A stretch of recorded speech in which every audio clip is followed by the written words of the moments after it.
Memes also just pointed out a stat back here that they are 1-11 since they built the lighthouse. The new lighthouse. No. And the old lighthouse is the most successful lighthouse in the history of lighthouses. And that's not even up for debate. Oh, no. Tear it down? No comment? No yeah, I mean, comment? at least we have a stadium where, people aren't getting injured every time they play there. What are you talking about? Ooh. He's talking about my turf. Talking about my grass. Soldier Field's nothing. Yeah, no, nothing it's not really great. To brag It's about not either. great. Yeah. I think someone got So if stabbed you there you want last to make week. fun of a couple little knickknacks, like that's fine, as long as the playing surface, which is what our franchise top 5 draft pick is going to be playing on, and what really matters. That's fine. So you admit the lighthouse is just a Yes. little knick-knack? Yeah, he's deflecting. On today's part of my take, football. It is week 6 in the NFL. We're going to talk about every game from Sunday. We had some blowouts. Scoring might be back. We might get some coaches fired. We also have a weird coaching situation in Philadelphia that we're going to talk about. Great Monday pod for everyone. We got Who's Back of the Week as well. We're going to start with Fastest 2 Minutes, and it's brought to you by our friends at DraftKings. The roller coaster of an NFL season is moving right along, and it promises to be a month full of tricks, treats, and, of course, touchdowns. And DraftKings Sportsbook, an official sports betting partner of the NFL, is the #1 place to bet touchdowns. Running it in from the 1 or an 80-yard bomb. We don't care how they score touchdowns. We want to bet on them. DraftKings heard us and is delivering. Ready to place your first bet? Try betting on something simple like a player to score a touchdown. Go to the DraftKings Sportsbook app and make your pick. I think Braylon Allen's going to score on Monday night. That's not an official pick, but I just have a feeling the Jets are going to maybe run the ball. So here's a reason for new customers to do a touchdown dance of their own. Bet $5 to get $200 in bonus bets instantly. Score big with DraftKings Sportsbook, the #1 place to bet touchdowns. Download the DraftKings Sportsbook app. Use code TAKE, that's code TAKE for new customers to get $200 in bonus bets when you bet just $5 only on DraftKings. The crown is yours. Okay, let's go.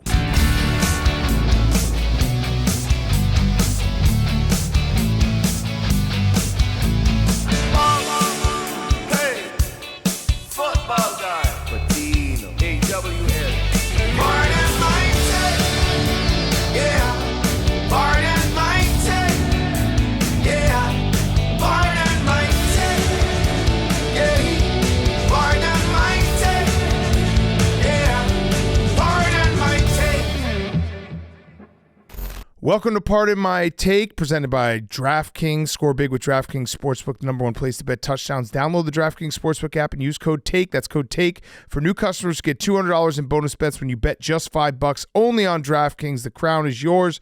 Today is Monday, October 14th, week 6. Whip! Whip! Happy Columbus Day to all those who celebrate. To all those who celebrate the discovery of the New World and the football that came with it. Our wonderful Italian Americans. We start in London town, where the Jaguars tried to build Hadrian's Wall to contain Rome, but it wasn't enough after Cole Kmet-Galla scored twice. And stop me if you've heard this before, but Jason Derulo has just fallen down the stairs again. Keenan Allen Wrench took a right angle for 2 touchdown scores, further bolting the screws on Doug Pederson's coaching casket. Doug, he's in a box, in a box, in a box. Bears 35, Jaguars 16. Down to Baltimore, Maryland, with a battle of the Beltway. Don't say Gay Flowers embraced man-to-man coverage as a wide receiver went for 137 yards. Mark Andrews committed some hate crimes against the Washington defense, as we were lucky the game wasn't a tie late. Truth or Derrick Henry went streaking as the Ravens rolled to another victory. The Ravens 30, the Commanders 23. Up to Green Bay, where they were saying, Romeo, Romeo, where art thou, Romeo? Dobbs reunited with his forbidden love. Jordan, that is, linking up for 2 scores. Arizona couldn't hold a candle to Melton Wicks, and the Packers ran up the score, leaving the Cardinals fishing for an answer as their fans are saying, Michael Wilson, king of touchdowns, we lay this hate on you. Packers 34, Cardinals 13.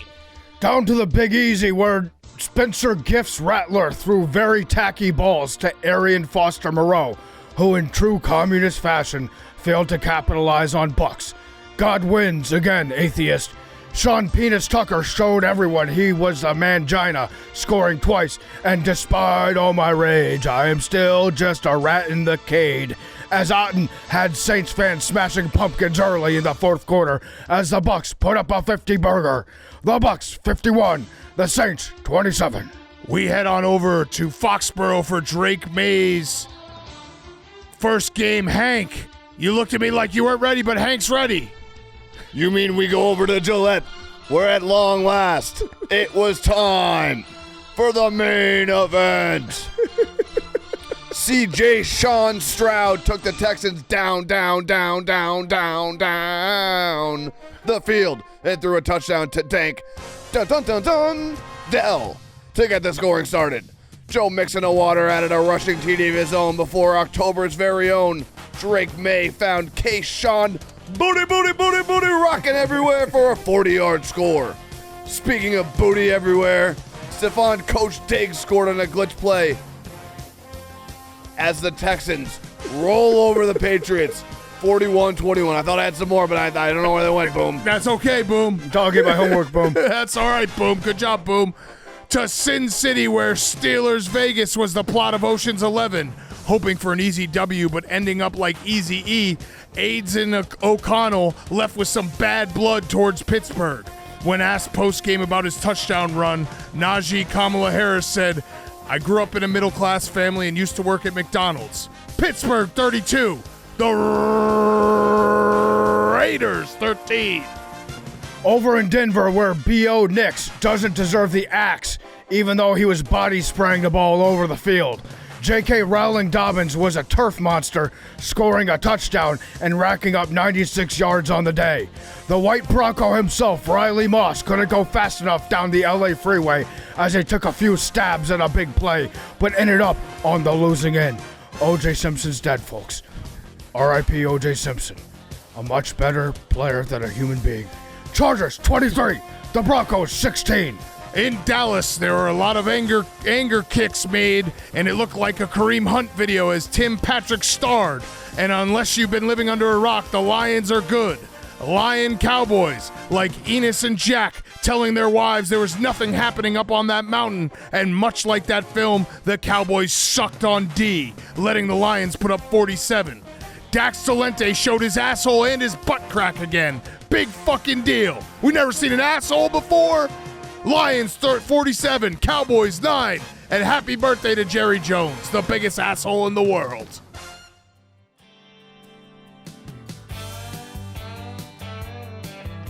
Standing on the corner, Jameis Winston, Cuyahoga, such a fine sight to see. Another record loss, the Eagles taking off. Can the Browns just end the season, please? Sirianni hates Max, shaved his head, that dumbass. He uses kids as human shields. Is he in Hamas? Eagles 20, Browns 16. And that is the fastest 2 minutes from week 6 in the NFL, brought to you by our friends at Chevy. There's a reason we've never done a Mount Rushmore pickup trucks, and that's because, for pardon my take, there's only one pickup truck, the Chevy Silverado. Why is that? Well, Silverado is a partner you can depend on. We've all spent time driving and using the Silverado for all kinds of, pardon my take, jobs, adventures, and other shenanigans, and Silverado has been our ride for a cross-country trip to the Super Bowl. Silverado has helped us dig the biggest hole ever in the state of Ohio last year at Grit Week. Silverado helped us give fullbacks the recognition they deserve with the Low Man Award, and this year, Silverado was out west with us for our latest Grit Week. Silverado brings the Grit 2, legendary grit paired with modern truck tech, inside and out, massive screens, up to 8 cameras with 14 different views to help make driving, towing, and parking all easier. We love the bold, blacked out look of the new Silverado HD Trail Boss. So head on over to Chevy.com to build your own Silverado and Silverado HD and check out all the current offers on Silverado. Discover a world of strength and capability all behind the wheel of our favorite truck, the Chevy Silverado. Okay, week 6 in the books. We'll recap Sunday Night Football, Snooze Fest Sunday Night Football. at the end of everything because it's still going on. But boys, scoring might be back in the NFL. Finally. Outside of Sunday Night Football. Finally. We had 9 games in week 6 where a team went over 30 points. Yeah, we had some great games if you bet the overs today. That the Bucs Saints game, feel like that in basically the first quarter. That was insane. Yeah. Yeah. But we also had, it felt like a bunch of the favorites won. Not a lot of surprises. Some statement games that we had. Maybe the worst birthday.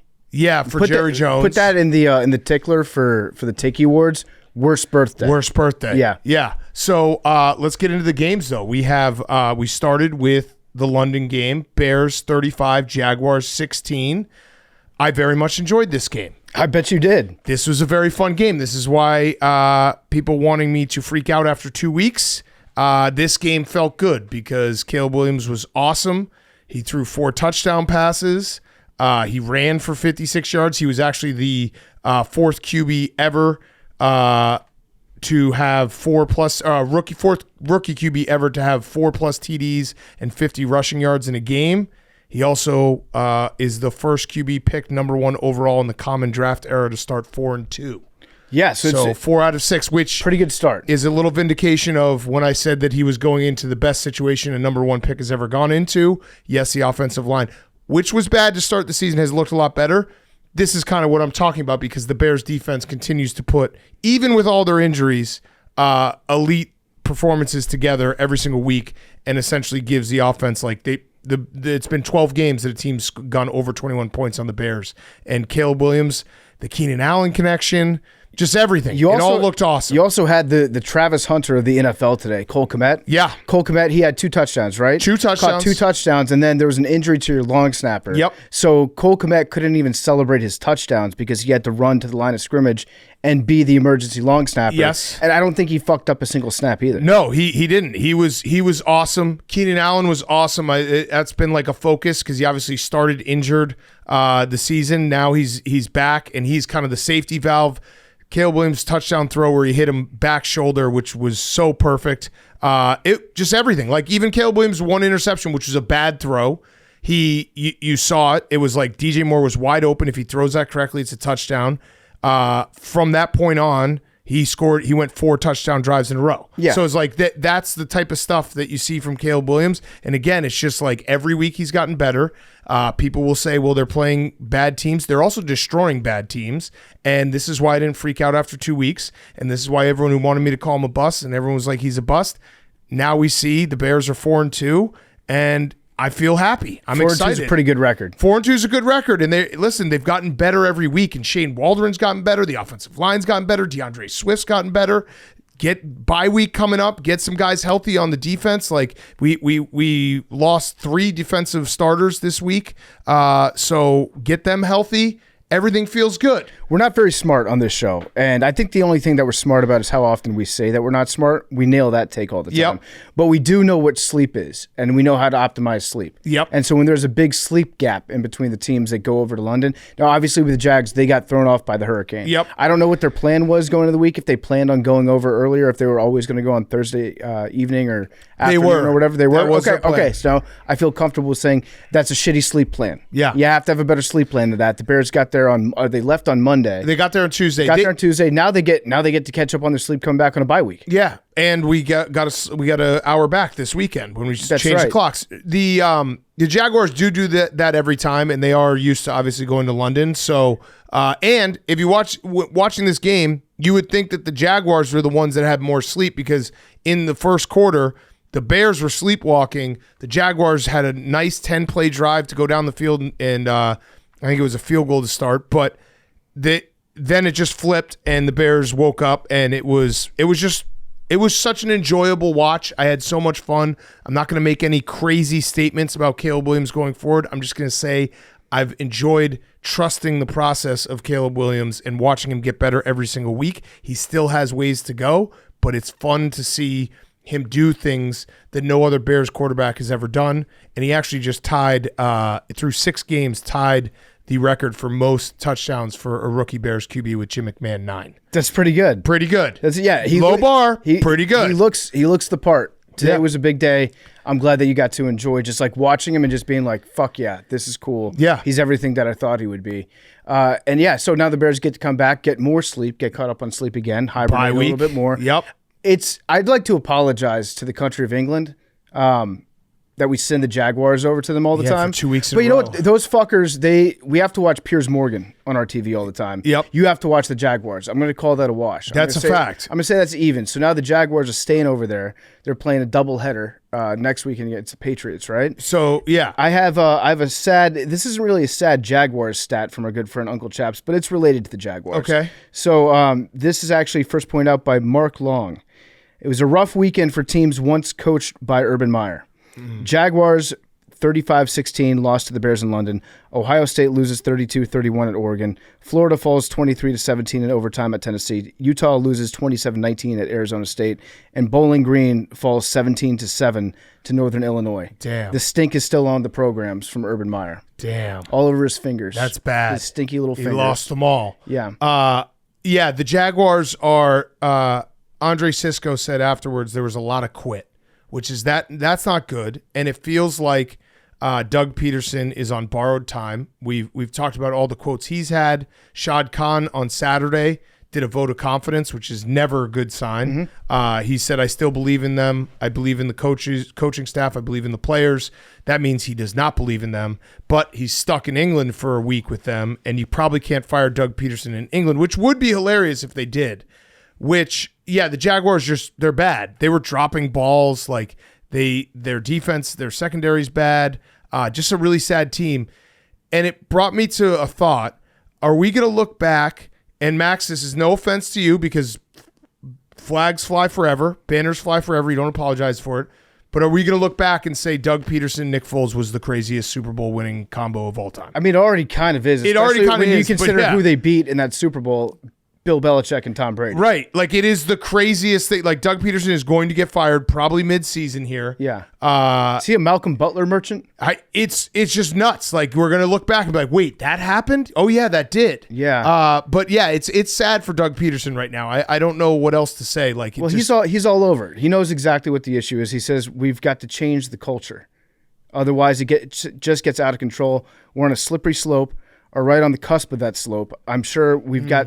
At some point, we've got to say enough is enough, and you've got to have enough pride and figure out a way. They asked him if next week was a must-win. He said, I would say so. I would say everything here on out, quite frankly, is a must-win. I would say so. For Doug. I would say that he's already lost a couple of the must-wins. Yeah, I would say so. It's sad for the Jaguars because it just happened so fast where Trevor Lawrence is, again, there were a bunch of drops, like his receivers didn't help him, but the regression it feels like that he's gone through has been severe, and you just locked him up to a long-term deal, and now you have all these questions. And man, it's sad to be a Jaguars fan. I feel like that changing your flight home at this point, getting an earlier flight home if you're fired, that's a pretty hefty bill, right? Yeah. If you have I'm assuming it's business class, first class coming back, to change that up from 2 weeks from now to a week from now. I guess it would be a week from now to tomorrow. Yeah. If you wanted to fire him, that's probably, you're looking at a $30,000 ticket, I would imagine. Listen, it would be the most Jaguars thing and the funniest thing ever if they did fire him while they're still in England. Yeah. That would be the most Jaguars thing for maybe even wait till Thursday or Friday. Yeah. Really add to the chaos. Yeah. Or they say, Doug, why don't you come on home? Come home. You're not going to coach the second game in England. Yeah. We want to put on a good showing for our British fans over there.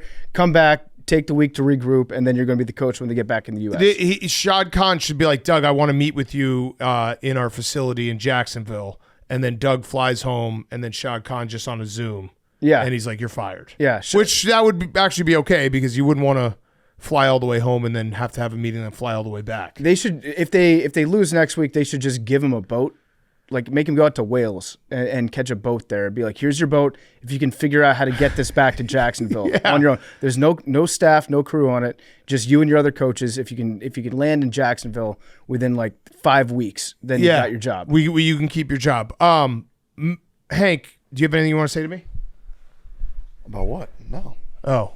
Okay, well, I have a clip from last year that our darling Jake had a reminder in his calendar that he texted me over the weekend. Shout out to Jake, got a scoregami today. Jake got a scoregami. Congrats, Jake. This is when you were peak laughing at me last year at the end of the Bears season. Go ahead, play it. I'll say it. It's my Super Bowl. I don't care. This is right before the Packers. It should be. And guess what? If the Bears win, Packers fans will be crying. And it will be great. Mm-hmm. And I'll fucking love every second of it. You don't even know that we're playing to bounce the Packers. Yeah, I do. Lions did it last year. Oh, that's very similar. Interesting. I know. All right. Well, you know what, Jake? Put a reminder on this exact conversation. Yep. Week 6 next year, when the Bears are 4-2 or 5-1. This is going to age nice. Okay. Oh, I can't wait for this. The Bears are going to be good next year. They are. That's on the Big Cat soundboard. The Bears are going to be good in 2024. I'm saying it right now. This team is playing fucking good football. Justin Fields These guys looks are good. playing for each other. The defense is legit. We have all the draft capital. We have all the fucking cap space. I don't care that this might be a terrible soundbite for me next year, but I'm saying it right now, and I believe. Would you like to apologize to me? You laughed at me a lot. I don't think I laughed that hard. Yeah, you did. I did not say anything You in that laughed. clip that I would like to apologize No, for. you laughed a lot at me at this point, and I called my shot. I said, week 6, we're going to be 4-2 or 5-1. I wish we were 5-1, but we're 4-2. I think the funniest part of that video clip was the giant, like, family-size thing of Tums that we have just on the desk. It's late in the season. It's very late in the season. So it's in jumpsuit January. You don't want to say anything? You don't want to say anything? I didn't say anything in that clip.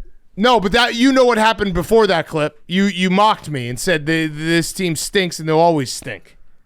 Yeah, you did. I didn't. And I said they're building something at the end of last year, and they're gonna keep going forward. I'm happy for you, Big Cat. I'm happy for the city of Chicago.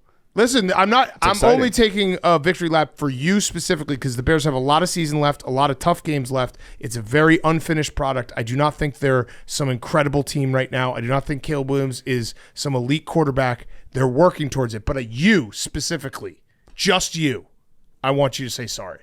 I will not say sorry, Okay, but I'm happy all right, for you. That's fine. I respect Hank not apologizing. Yeah, that's fine. There's nothing to apologize Well, for. you know what happened in the previous part of that clip. Also, No I one- just had to do it I'm on the because record saying no one wants the Bears to win more than me. Jake had he sent me the calendar reminder, and it literally said, "Remind Hank when the Bears are 4-2 or 5-1 after Week 6." So that You happened. were right. You called your shot. Yeah. Okay. Well, Congrats. thank you. Congratulations Job's not are done. in order. No, listen, the Bears haven't played. They've played bad teams. I get that, Like but they've also killed bad teams. All your wins are against teams that are. Here we go. Is that true? I like this. Go.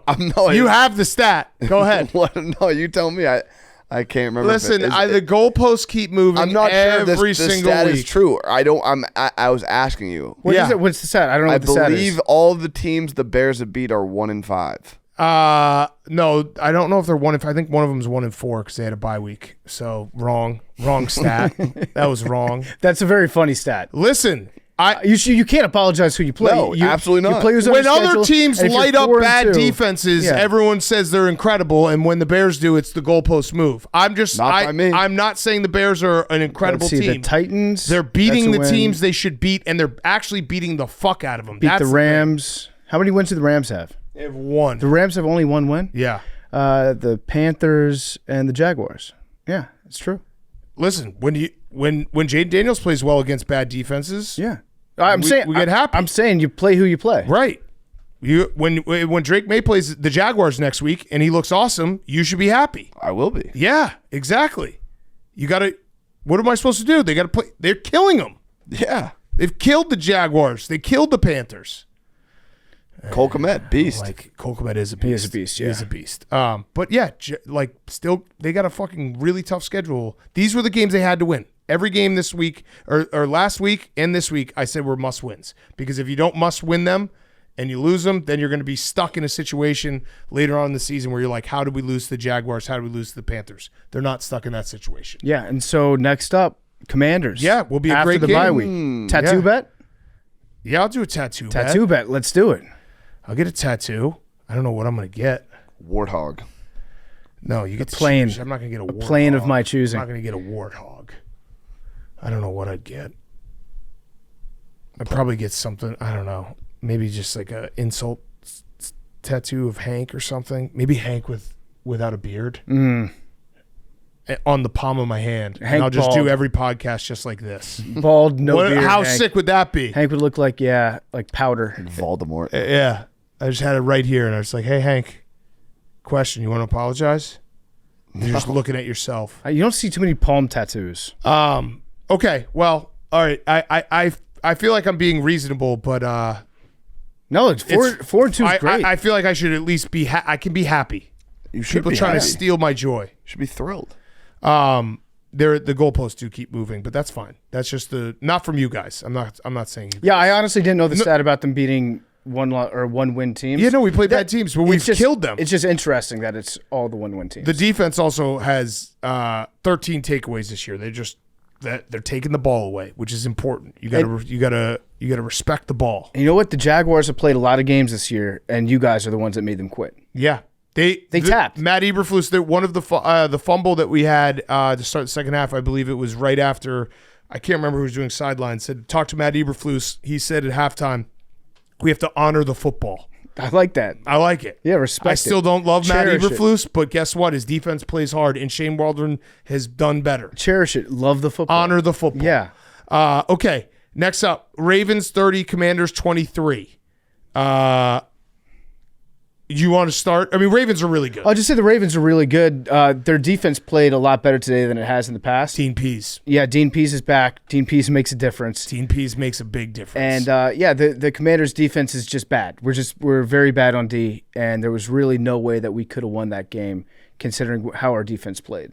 Hank just kept on saying this defense is the worst I've ever seen. Yeah, they're bad. They're very bad. Very bad. St. Jude's had a really tough game today. They just forgot to use middle linebackers. Yeah, the middle Zay Flowers was just going everywhere. middle of the field is wide open. Zay Flowers is doing the thing where he somehow catches a dig with 10, 15 yards of open turf around him, and then he does that little spin move right after he catches it, gets another 7 yards. That was all day, and they could have beaten us any way they wanted today. They could have gone to Zay Flowers. They could have gone to Bateman, right? He's their other receiver. They could have had Derrick Henry run for 300 yards against us, and it probably would have worked out for the Ravens. So the Commanders, we got a lot of holes, especially on the personnel side of the defense. But I will announce that the Super Bowl window for the Commanders is officially open. Oh, nice. This is the start of the Super Bowl window. Wow. We're not a Super Bowl winning team this year. I'm not thinking soupy this year, but I know it when I see it. We have a Super Bowl window. We got a fuckload of cap space. We have a great quarterback, an awesome quarterback, maybe the best quarterback I've ever seen play for my team. We've got some weapons for him. We need a couple additions here and there on offense, and I think we need to spend all of our draft picks on the defense. Yeah. And we need to get better. Free agency, trade deadline, draft, whatever it is. Just focus on the defense because I think the Super Bowl window is here. What about now it's open this year? Yoffs, yeah, I'm thinking Yoffs. Yoffs. I don't think the NFC is as good as the AFC is. I think that we should be able to get the NFC North is really, really good. It's insane. Actually, the NFC North, if you want to talk some crazy stats now. Yeah, I have them as well, but go ahead. Okay, yeah, we can get to those when we talk about it. Well, let's do it when we talk about the Packers Yeah. because the Packers lead into the crazy stats. That sounds good. So there's no torch passing today. No torch passing, but if you're looking at a measuring stick game, which by the way, I love the fact that they said that to Dan Quinn. He was like, "No, we're not doing measuring sticks. We're not talking about measuring sticks." I like that. Because that implies that they're not as good as the other team. It actually was a measuring stick game. It was. And you guys measured okay. We were okay. The Ravens offense is the best offense in football. Yeah. Maybe the Lions. They're the best. The Ravens are the best offense in the AFC for sure. Lions are looking like they're absolutely insane right now. While the Bengals just scored a touchdown and possibly a cover. That was big, Chase Brown. But the Ravens are they are the first team since 1971 Raiders, John Madden's Raiders, to have 150-plus rushing yards and a rush TD in all 6 of their first games. Mark Andrews, which we said on Friday was going to get unlocked for the first time this year, scored a touchdown. Likely as a beast. Zay Flowers everywhere. Imagine if they had Devontae Adams, which is they're still a team that's in the talks to it. Could be the Raiders. Could Like Schefter said, he might just stay. Because he likes Aiden O'Connell, which is weird. Yeah. But yeah, they're an absolute monster of an offense, and I feel like that's a game you guys were. Your defense just needs to get better. But also, the Ravens are going to do that to every defense. They did that to the Bills defense. They did that to the Bengals defense. They're going to do it to every defense. We never had a chance in that. We got that interception off the Mark Andrews drop on the first drive. Then there was that fucked up snap that we didn't recover on defense. And if you're going to win that game, you have to get very, very lucky multiple times. Yeah. And so Ravens just a very, very good team. Ravens are awesome. I think the Ravens. I'm looking forward to the inevitable Chiefs-Ravens playoff matchup. Yes. I'm looking very much forward to that because Maybe the Ravens will realize they should run the ball. I'm looking very much forward to that because Maybe the Ravens will realize they should run the ball. Maybe Although the Chiefs have a really good defense But too. I think having just a giant on your sideline and Derrick Henry, it's kind of hard to forget about Derrick Henry when he's that much bigger than everyone. Yeah. You know, like if you have a small guy, if you got a little guy that's like 5'10", 5'11", you can get lost and be like, yeah, let's just keep passing. But Derrick Henry is physically so big that I don't think that Harbaugh would ever forget to run him. Yeah, he's Derrick Henry's on pace right now for 1,979 yards and 22 touchdowns, which would be his best season. He did go over 2,000 one year, but he had 17 touchdowns. So he is 30 years old, and it's just, we've seen it in the last couple of weeks where even at the beginning of the game, maybe he's not getting these big runs, and then just lean on him. Lamar's feet, Lamar's throwing. All of a sudden, it's like, fuck, now we got to worry about Derrick Henry in the fourth quarter. Yeah. And he salted that game away, basically just running it through you guys. They could have beat us in any number of different ways. But yeah, Derrick Henry at the end, nothing you can do about it when you have those personnel out there on defense. But yeah, Ravens, very good team. Commanders, Super Bowl window open. Act accordingly. All decisions should be made from this point forward that we're going to win a Super Bowl in the next 5 years. Yep. Or at least try to. Which is, it feels I like good. that. It feels good to say that, and mean it. That I believe that this is our shot. So you just said Super Bowl window now open. Yeah, what was open. the crazy shit you were gonna say if you won the game? Oh my God! I was gonna Super say Bowl this I was year? gonna say MVP Jaden. I was gonna say Super Bowl this year. I was gonna say I'm never gonna lose another game again. I was gonna say I'm 6 feet tall. I was gonna get fucking wild with it. Yeah. But yeah, mostly I was gonna say Super Bowl this year. Yeah.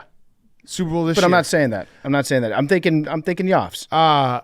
And you did say at the beginning, which I agree with, like the Ravens, it felt like their defense after what happened with the Bengals, maybe it's just the Dean Pease effect. It's not that like Jaden Daniels didn't have a bad game. It just wasn't ever easy for him. Yeah. You know what I mean? Like they let up touchdowns, but they made you work for them. And that's kind of all they need to do with their offense is just have a defense that is a little bit better than what it has been a couple of these games this year to be Super Bowl champs. Yeah, for the Ravens on offense, everything looked exceptionally easy today. For the Commanders on offense, everything looked pretty hard, but we still managed to score a decent amount of points against that defense. But yeah, the Ravens defense, much better. I have a question for you. And now I like Dan Quinn, recurring guest, friend of the program. Backwards hat, love it. It always does look a little funny when he does the backwards hat halftime interview. Yeah. Because he's like, whoa, this guy's a little too chill. Yeah. Like he for some reason, when you see it from afar on the sideline, it makes sense. But then when he's talking, it's like, hey, man, I don't want to sound like coward, but maybe put your hat forward just for this interview. Right. So sometimes during the games, he gets nervous and he starts turning it around. I like that. So, yeah, I think it's just however you manage to catch him. I think he needs to put the hat on forwards when he's talking to the refs. Yeah. Because when he's talking to the refs, they're like, is this a drunk fan that got down on the sideline that's just screaming at me? Or is this a head coach? Listen, Dan Quinn, I think he's doing a great job so far. I do too. I think in a couple games, the defense has looked okay, and that's kind of the best that we can hope for this year. Our floor is like the worst defense in the NFL, and our ceiling is like 15th. So if we can settle around like 20 to 22, then I think we'll make the playoffs. Yeah, and you get to play the Panthers next week, which is great. Which is a lot of fun. I don't know how I can get rid of this jinx because when I looked ahead at the schedule, I was looking at when the Bears game was. I was like, oh yeah, that's right, we got the Panthers next. I think I said out loud, we have a bye next week because we play the Panthers. You did. I regretted saying that the instant that I said it. Is there any way that I can retract? No. I was doing satire. Don't be worried. I'm not worried. The Panthers. I'm not worried. It's the Panthers. You also, the schedule is. I think you guys are a playoff team. Because you have to play a lot of NFC East opponents, but the NFC East doesn't look that great. Yeah. Whereas the Bears have to play all the NFC North, and the NFC North is just kicking the shit out of everyone. We should say that this is Lamar. Now he's 22-1 against the NFC. Yeah, he just 23-1. 23-1 against the NFC, which is a stat that makes no sense, but it's awesome. Someone wanted me to point out. I just saw this scrolling on Twitter on Friday. They wanted me to point out that whenever we bring that up, we have to point out that the one loss is to Daniel Jones and the Giants. That's fascinating. But that's fair. Yeah. To be like, hey, can you believe the one loss was to Daniel Jones and the Giants? Well, he's faster than Lamar. Remember that? That's true. He ran like 26 miles an hour. That's true. Okay. Next game. Eagles 20, Browns 16. Max, I want to talk about the Eagles and Nick Sirianni in a second, but we have to talk about Deshaun because I have a thought. Maybe we're thinking about the Deshaun Watson thing the wrong way because everyone obviously says he should be benched. He should be benched. He's bad. He actually played like a little bit better today, but he was still really bad. I saw a tweet that Austin Gale wrote that Jamarcus Russell lost minus 63.8 total EPA on dropbacks in weeks 1 through 6 in 2009. Deshaun Watson has broken that record from the quarterbacks they've charted since 2000. He's 734th through this first 6 weeks of the season. He's got a minus 66.2 total EPA on dropbacks. That's how much he's lost. I don't even know what EPA is, but when I saw this, he listed them all. It's Deshaun Watson 734, David Carr, Mark Bolger, Josh Rosen, Achilles Smith, Jay Fielder, Blaine Gabbert, Jamarcus Russell.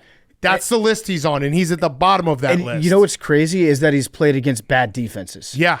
He hasn't played against good defenses yet. He hasn't played against good defenses, and so I've been thinking about it. Maybe, so everyone thinks he should be benched, which he should be benched, but what if we're just thinking about it wrong? What if this is just the Browns actually doing justice in a public shaming way? They're like, he's so bad, and we know he's so bad, he can't play quarterback. We're just going to make him continue to play quarterback and publicly shame him because that's the only justice he'll ever have. Smoke the whole pack of cigarettes. Yeah. Go out back and smoke a whole carton of Browns for me. Like, he's never going to, like, he's paying people off in his lawsuits. All that's going on. What's the only way that the league can punish him? Make him continue to play quarterback. Yeah, that's one way to look at it. I was just trying to find a new angle for. I mean, he's just so bad. Well, I think it makes you feel good that a guy with all that sketchy shit in his background is having to like go out there every day and do the thing that he is the worst at. Yeah, and do it publicly. Yeah, and have everybody know how much money that he makes. And he's not having fun. At the end of the day, you can at least be like, if you're a Browns fan, you can probably say confidently, Deshaun Watson is having less fun playing than I am watching. Yes. I think that's probably true. That's what I'm saying. He basically has to go to a job that he's so bad at, and he has to keep going to it, and everyone's going to watch him. It's torture, which I'm for. I'm for the torture. Yeah, pro torture. Yeah, I'm pro torture in this case. So after what about Browns fans? Yeah, Browns fans, that's unfortunate that you have to be a part of this. Well, you have to do you have to put on the rose-colored shades and Guardians. Say, yeah, you got the Guardians, and also if you're a Browns fan, it's not like your coaching staff is playing him because they think he's the best option. No. You kind of have to deal with this. Yeah. There's nothing else you can do about it. Just let us keep going with the torture for a little bit longer. Yeah, so Deshaun after the game said, me being the quarterback of this offense with Kevin and Ken Dorsey, we have to do something a little bit. I don't know what we have to do, but we need to do something to lock in so we don't cost ourselves any more games because we've got to really turn this around. So they know that they have to do something. Yeah. Which is a good step to know that this isn't good. He's admitting publicly. They're finally realizing it. Something needs to happen. Do you think it was Field Yates tweeted this out? The Browns are the first team in 10 years to score under 20 points in each of its first 6 games, and they have 1 touchdown in the last 29 offensive drives. They also, through 6 games, do not have over 200 yards passing in any of those games. Yeah, it's crazy. Their only touchdown today was on that blocked field goal that got returned. It was, and then we were watching the game, and we're in the gambling cave, and people got all types of different action. I had the over, so I was hoping for a tie 2020 game, knowing that I would then get it because it was over 42. And I kept on saying people were freaking out because they wanted the Browns to score. I was like, the Browns are not going to score from goal line. They got to the 3-yard line, and would they take 2 penalties, went backwards, ran some plays that had no chance of getting in the end zone? That's the Browns. It was the most obvious. I wish I could have bet my life in that moment that the Browns would not score a touchdown because they are incapable of running like a real offense when a real offense needs to be run. Because what happens is Deshaun gets the ball in his hands, and then he runs around for like 5 seconds, and he looks like he's lost. He actually looks like he gets lost on the football field, and then there's 3 guys that sack him at the same time. Yeah. He's the most sacked in terms of like bodies, number of bodies that have hit him. I would put that up there right with the David Carr rookie year. Yeah. Because when he takes a sack, he gets hit by like the entire defensive line, and it's crazy. Maybe Kevin Stefanski's just a really good ally. Maybe he's seeing all these lawsuits. That's what I'm saying. And he's like, you know what? I'm going to have Deshaun get the shit kicked out of him. That's what I'm saying. And offensive line, you guys pretend that you're injured. We'll put your backups in. I'll tell them not to block. And so we'll intentionally just get Deshaun Watson, just have the shit kicked out of him. That's what I'm saying. It's torture that they are publicly shaming him and hurting him every single week that he has to remain the starter. And again, sorry, Browns fans, that does suck. But it is, if you look at it that way, it makes sense why they're starting him. Like, he's a bad person. Let's make him fucking play quarterback because he can't play quarterback. Is Deshaun Watson getting sacked a million times a game and looking like a complete bum on the field, doing more than the Me Too movement ever did to protect women? That's what I'm saying. Kids, all the youngsters out there, I've talked to several. The youngsters are watching the games and they're like, I'm never going to sexually harass a woman because I might end up playing quarterback for the Browns. See? It does make sense when you flip your whole viewing of this of the Deshaun Watson incident, because it makes no sense that he's still playing. Obviously, Haslam is saying that you have to play him, but it's every week that everyone just goes online or on, like, football night in America. Florio and the gang, they just have they're like, all right, A block, Cowboys, B block, Deshaun has to be benched. Yeah. That's all they do. That's it. That's the whole show. You think Tony Dungy even looks at Deshaun as like, I could fix him. Yeah. I could fix that guy. They don't realize that they need to just stop. Like, don't even bring up that he should be benched. Just use the whole B block and just talk about how awful he is at playing quarterback and continue the torture. It's scared straight. Yeah. Kids, watch what this could be you. Yeah. If you don't start respecting women. It's brutal, and I do feel bad for Browns fans. But Guardians. It was funny seeing the back-to-back days, Fanta going crazy for the Guardians, and then in his unfinished basement talking about the Browns. There's another part of this game that we should talk about. The Philadelphia Eagles are back. Win this game. Like, it was a close game, but they were better than the Browns. We knew that. Max, Jalen Hurts started slow. A.J. Brown, which we told you on Friday, he was gonna eat. He's back. He looked great. 116 yards. Also, that crazy play at the end where they just salted the game away by throwing like a 40-yard bomb was sick. So it was good game. Eagles back off a bye. Nick Sirianni, after the game, or while the game was still going on, looked into the crowd and started basically getting in an argument with the Eagles crowd in the weirdest way possible when you win by 4 points against Deshaun Watson, who's, again, he's playing quarterback as torture. It was so bizarre. And then Nick Sirianni goes to his post-game press conference and basically was like, here are all my kids. Don't ask me any tough questions. What the fuck is going on, Max? Has he lost his mind? He also shaved his head. He also shaved his head, which is head. a classic sign of losing his mind. Yeah, so it is actually, if you look it up, a lot of times when people are going through nervous breakdowns or they're trying to reclaim control in their lives, they shave their heads because they feel like it gives them a fresh start. Correct. They feel bad. Sirianni showing up today, I think that everybody thought the same thing. We saw what happened with Britney Spears. Is Sirianni in a conservatorship? What's going on? I have no idea. He's acting bizarre right now. The city of Philadelphia doesn't like him. Obviously doesn't help when you're jawing at the team for booing, and apparently some people said there was fire Sirianni chants going on in the crowd.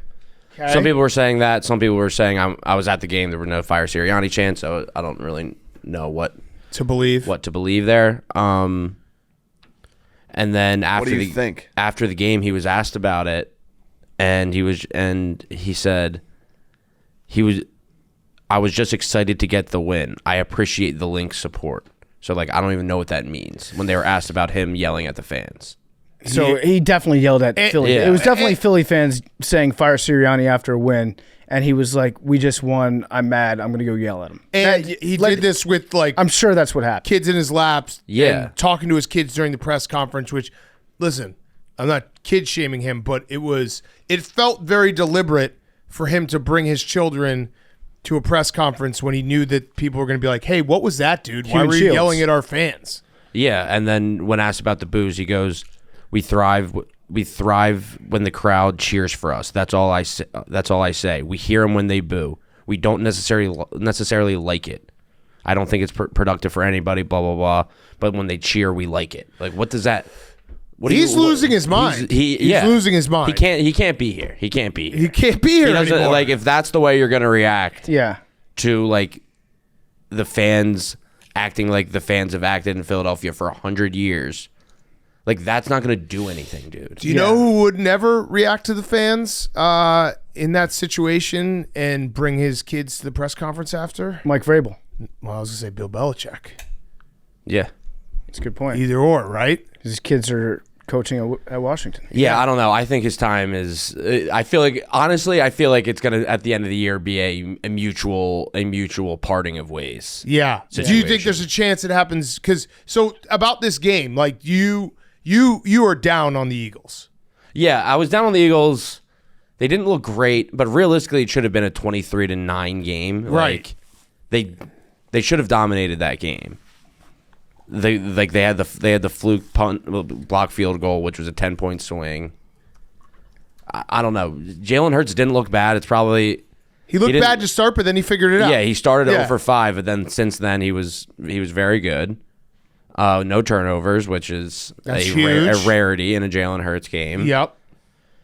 I don't know. They just this was like a spot where like you would like to see them beat the shit out of a team, and they just can't do that. They just can't do that. Yeah. Yeah. And then Max, I know you're really down on Sirianni right now, but you don't want him fired right now, do you? Wouldn't mind it. I'm indifferent to it. Like, I understand not firing him. It's like the middle of the season, and we're still fighting for a playoff spot. And Hank, you have an inquisitive face on. No, I'm just trying to hear him out. Yeah? And what do you think?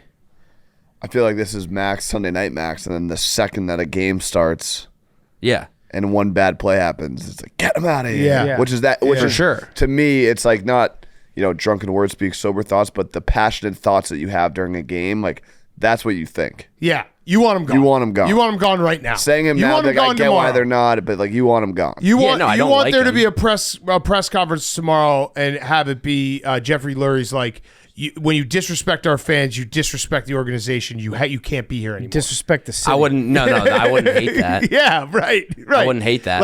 Like you want Jeffrey Lurie to be like, I have the fans back no matter what. They pay your salaries. Don't ever forget it. Nick Sirianni, there's the door. He's been so dumb this year. Like he's actually, I think, having like a mental breakdown. That was so bizarre. Yeah, everything today was it felt like the Eagles were on a road game. The way he was yelling at the fans. Yeah. And he's always kind of been like that. He's always been super emotional, too. Yeah. Oh, yeah. Even going back to his first year in Philly. I mean, the Super Bowl, when he cried. Yeah, he cried. That's the behavior of somebody who's on edge. Can't control it. Yeah. You know who can't control their emotions? Big Dom. Big Dom Italian men. Yeah, Big Dom Strong, needs to silent slap type. him in the face and be like, act like a man. Yeah. He was standing right next to him in the beginning of that clip, too, and then Sirianni went rogue. Even Big Dom couldn't anticipate going after the fans. I wouldn't have. There's certain lines you don't cross. I wouldn't have been shocked if Big Dom just decked Pictures Nick of Sirianni. assholes. He's like, those are my people. Yeah. What are you doing? They could. Pictures of assholes? Yeah. Yeah, you didn't show your ass crack during this game. Yeah, I'm sure somebody will like go through every. No, you came in dressed as baggy as possible. Correct. Can you stand up and show your fit to the people who No. are watching? Why not? No. The best way I described it was Max came in looking like it was he was like a Sopranos character who his wife hired him a personal trainer and he skipped out on it, but he still had to dress, and then he went to the Bing to hang with the boys. Watch the game. He's wearing like baggy shorts and a baggy shirt, and he's like, yeah, my fucking wife got me this personal trainer. I ain't going to there. That's some fruit stuff. Yep. That's fair. You're covered up. That's fair. Max, if you look at your schedule, though, you got the Giants, the Bengals, the Jaguars, the Cowboys coming up next. Oh, those are winnable. You could win all those of them. games. Yeah, they're winnable games. And then you win all those games, and then Sirianni's dug in like a tick. I think we probably lose he's not next week leaving. to the Giants. 3.5-point favorites on the road. Damn. I wonder, is there a time that an NFL coach has ever been fired after they won a game? Like in the middle of the season. Obviously, some coaches win the last game of the season, they're fired on Black Monday. But like in season, you win a game, you're fired. It would work here. Yeah. It would work here. If there were ever to be a spot. Yeah. Yeah, it would work. This is the perfect spot for it. Doug Pederson next week if they win. Maybe Yeah. Gruden. Did Gruden win his last game? Oh, that's a good question. I don't know. Because his was all off the field stuff. You're right. He insulted Commissioner Goodell. Let's see. Called him anti-football pussy. So you're just what are you out of a 10 right now for the Eagles? It's 5. 5. Oh Like, man, that's sad. That breaks my heart to hear you say 5. 5. That's where that's where I'm at. Mike Trout was at the game. Yeah, he needs to be in Philly. He needs to be Max, playing baseball in Philly. would you, if we're doing like multi-sport city trades, would you trade Joel Embiid to the Lakers No, for Mike Trout to the Phillies? no. Talk about a guy who can never stay healthy is Mike Trout.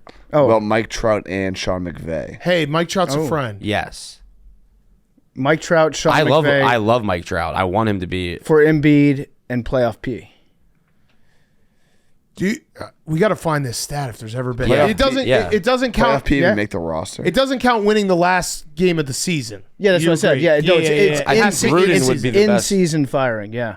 All right, find got it. our best guy Find on it, memes. Oh, he resigned. He wasn't fired. We gotta find it. We gotta find a coach who's been fired mid-season after a win. I doubt I it. can't think of one. I mean, if any team can do it, it's it Philly. would be so great, and it would be great if it was just like, yeah, we have the fans back. Yeah. You can't do that. Can't be yelling at the fans. Disrespected the city. And they lost that game before Gruden too. Oh, okay. To the Bears. Oh. Oh yeah, was that in London? No, maybe. No, we lost them in London, I think. Okay. Next game. Bucs Saints. This was a fucking crazy game. Bucs 51, Saints 27. This game had the following scores. Bucs up 17-0. Saints up 27-24. Bucs up 51-27.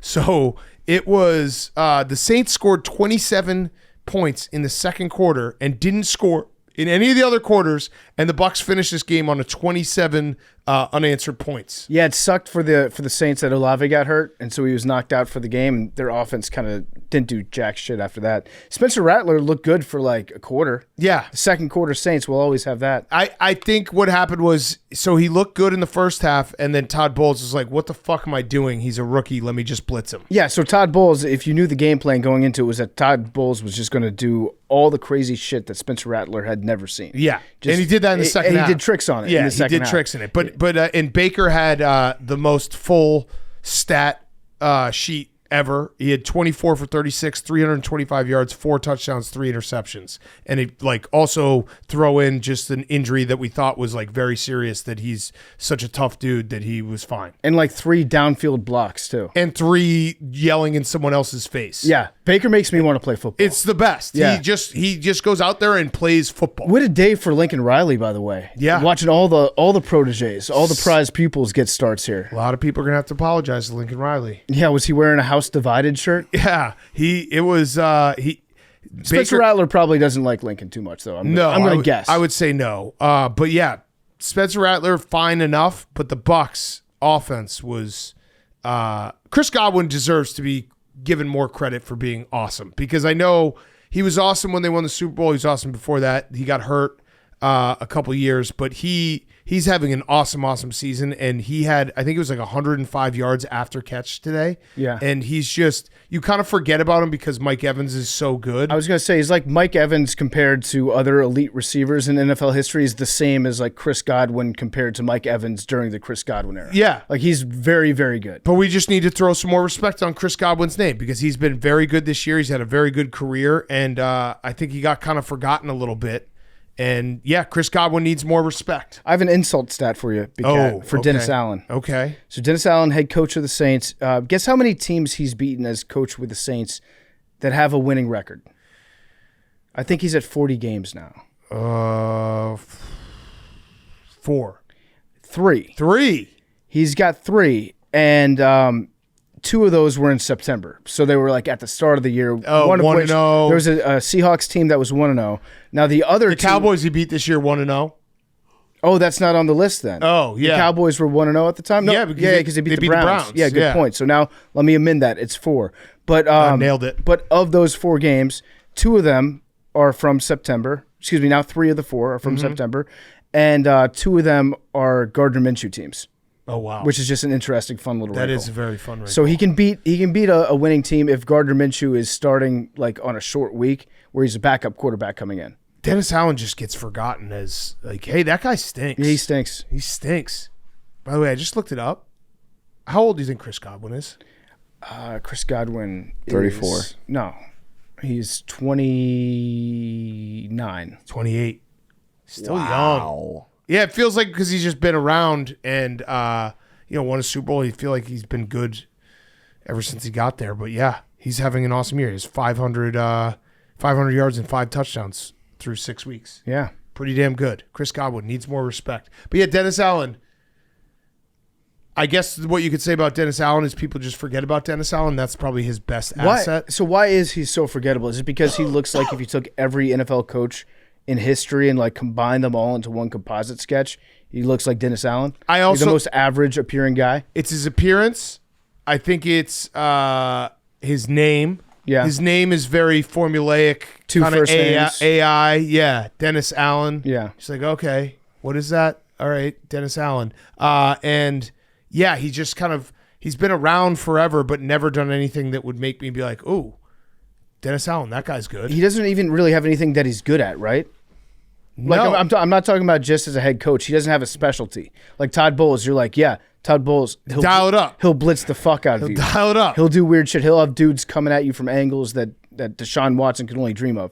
But with Dennis Allen, it's like there's nothing where I think Dennis Allen blank mastermind. He also, there is nothing. And he also, because the Raiders have had a history of just cycling through coaches, he's just in that list of Raider coaches that happened. Yeah. That you're like, oh, yeah, that's right. And then he just ended up on the Saints because he was with Sean Payton and got that job. So I think that's part of it, is that there are certain Raiders coaches that just keep, every 2 years they would fire one. So you just kind of forgot about him. Yeah, that's probably true.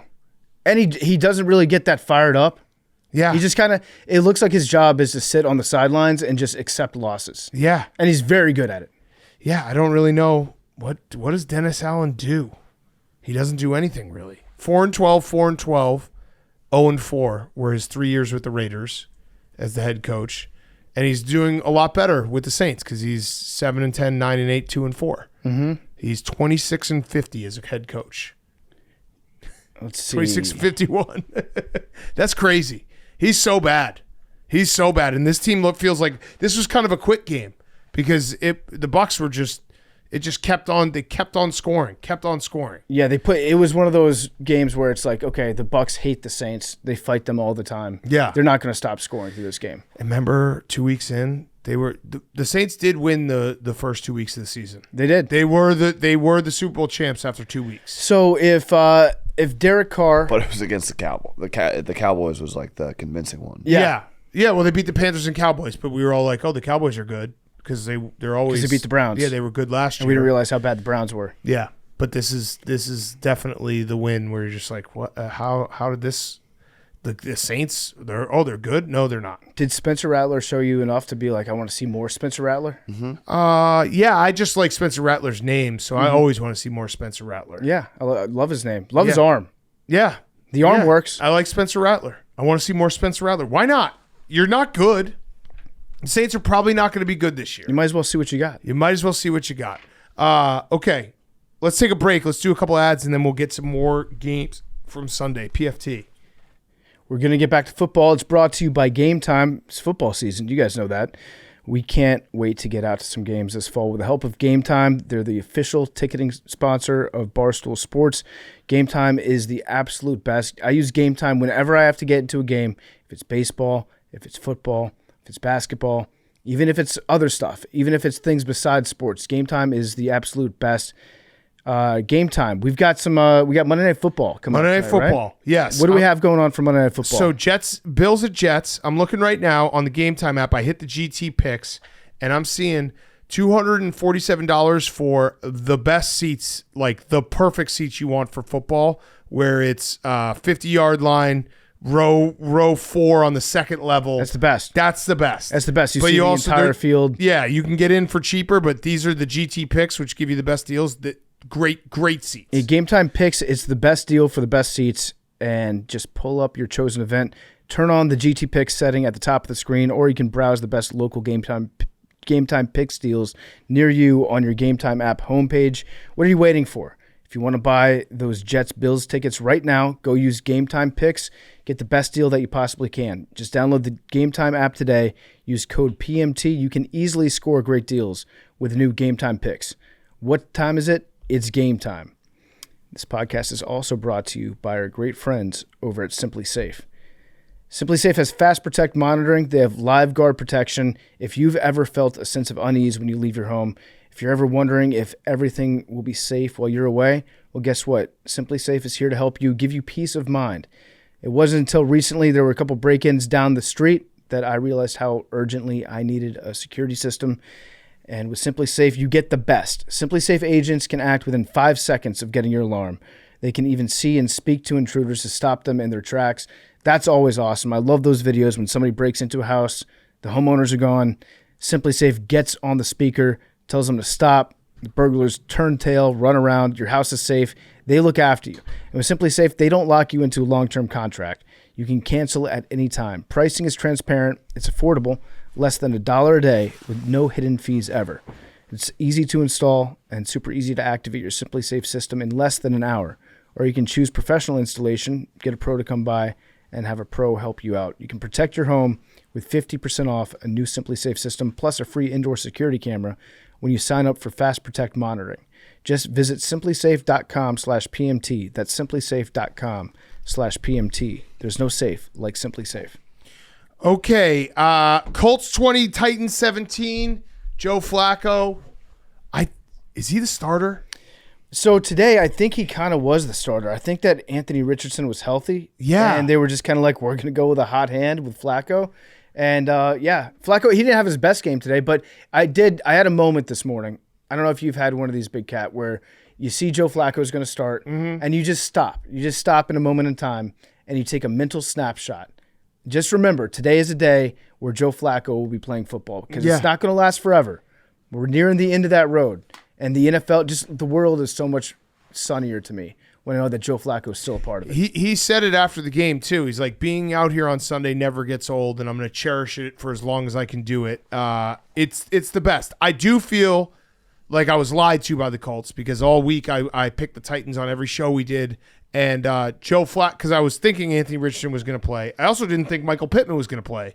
And because he had like a broken back 5 days ago, and then he played, and he made the two biggest plays of the game. The jump ball touchdown, and then the third down to ice the game. So I feel lied to by the Colts, but a good win for the Colts. And Joe Flacco, I think, might be the starter because, like you said, Anthony Richardson, I'm pretty sure is healthy. Yeah, and Flacco, he makes a couple mistakes, but they're no worse than any Anthony Richardson mistake. Yeah. And then when he's at his best, that jump ball that he threw up, that was vintage Flacco. Yeah. Just being like, you know what, fuck it. I think I got a guy down there that's taller than their guy is. And so I'm going to throw it towards him. Michael Pittman made a great catch. Yeah. And I was like, damn it, I feel lied to because Michael Pittman is good. So Flacco now has the longest streak of 2 touchdowns in starts in the NFL of anybody. Yes. So no other quarterback has as many consecutive starts throwing 2 touchdown passes as Joe Flacco does. He has as many touchdown passes now as Deshaun Watson does, and he's only started 2 games. Yeah. So things are going good for Joe. I, again, don't know how long he's going to be the starter. At some point, they're going to want to see Anthony Richardson play and just see what they have. But for now, just enjoy every Sunday that you wake up and Joe's getting a start. I agree. I 100% agree. It does feel like one of those situations where we just need to make a mental capture of just like Joe Flacco. He's having the best time, and his career was over like 5 years ago. Remember when he was on the Jets and the Broncos? And the Eagles, yeah. And it just... He's back and he's playing great, and the Colts should keep playing him. I agree.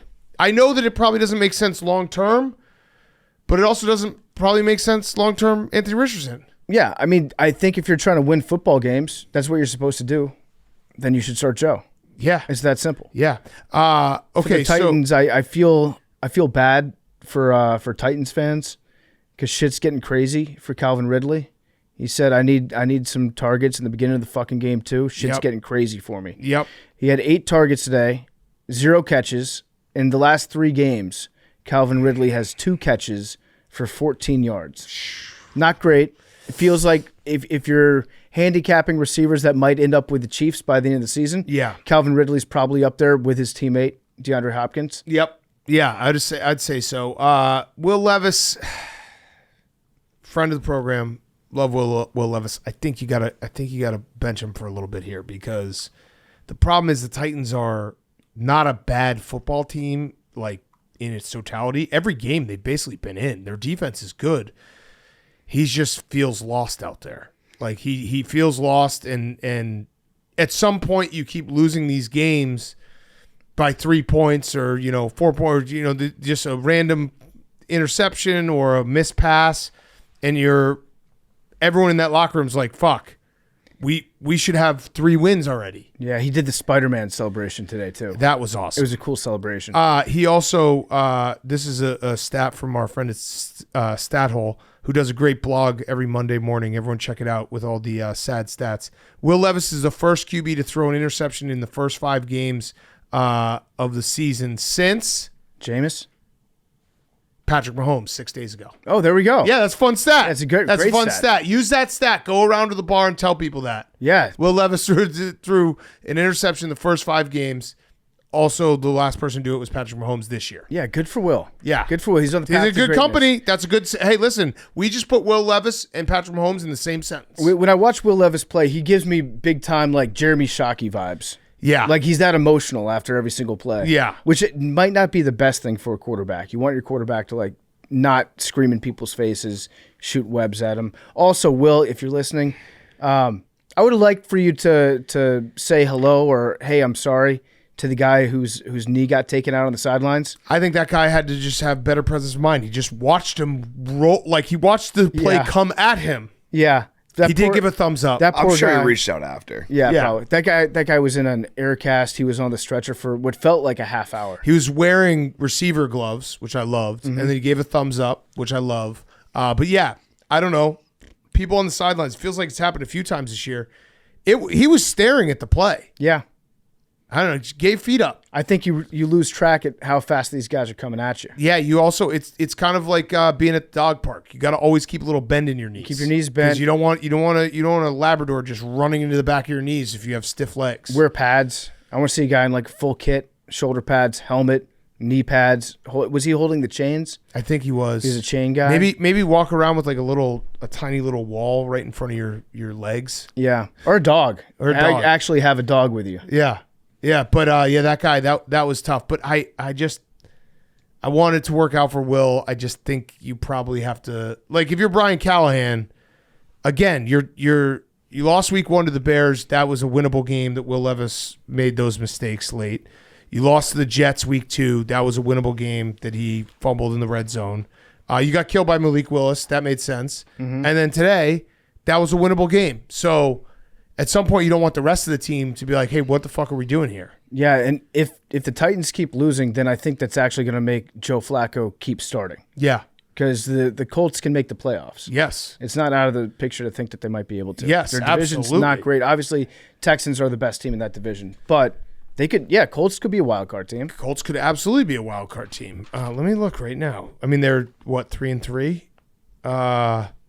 Colts could be a wild card team. Wow, Joe Flacco, if Joe Flacco takes, they're in the wild card right now. They're 7th seed. Love that. If he took the Browns and the Colts to the playoffs in back-to-back years as the backup, that might be more impressive than a Super Bowl. I actually think Joe Flacco has the opportunity to become back-to-back comeback player of the year. Yeah. Which would that's a record that'll never be broken if it happens. That's crazy. Yeah. That he could.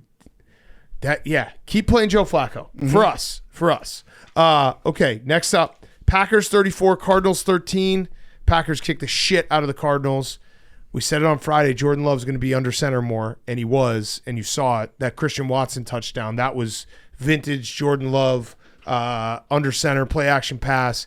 He had 4 touchdowns. He looks all the way back. He for the first 2 games back from his injury, he had slow starts. He did not today, so it feels like the Packers, that's totally taken care of.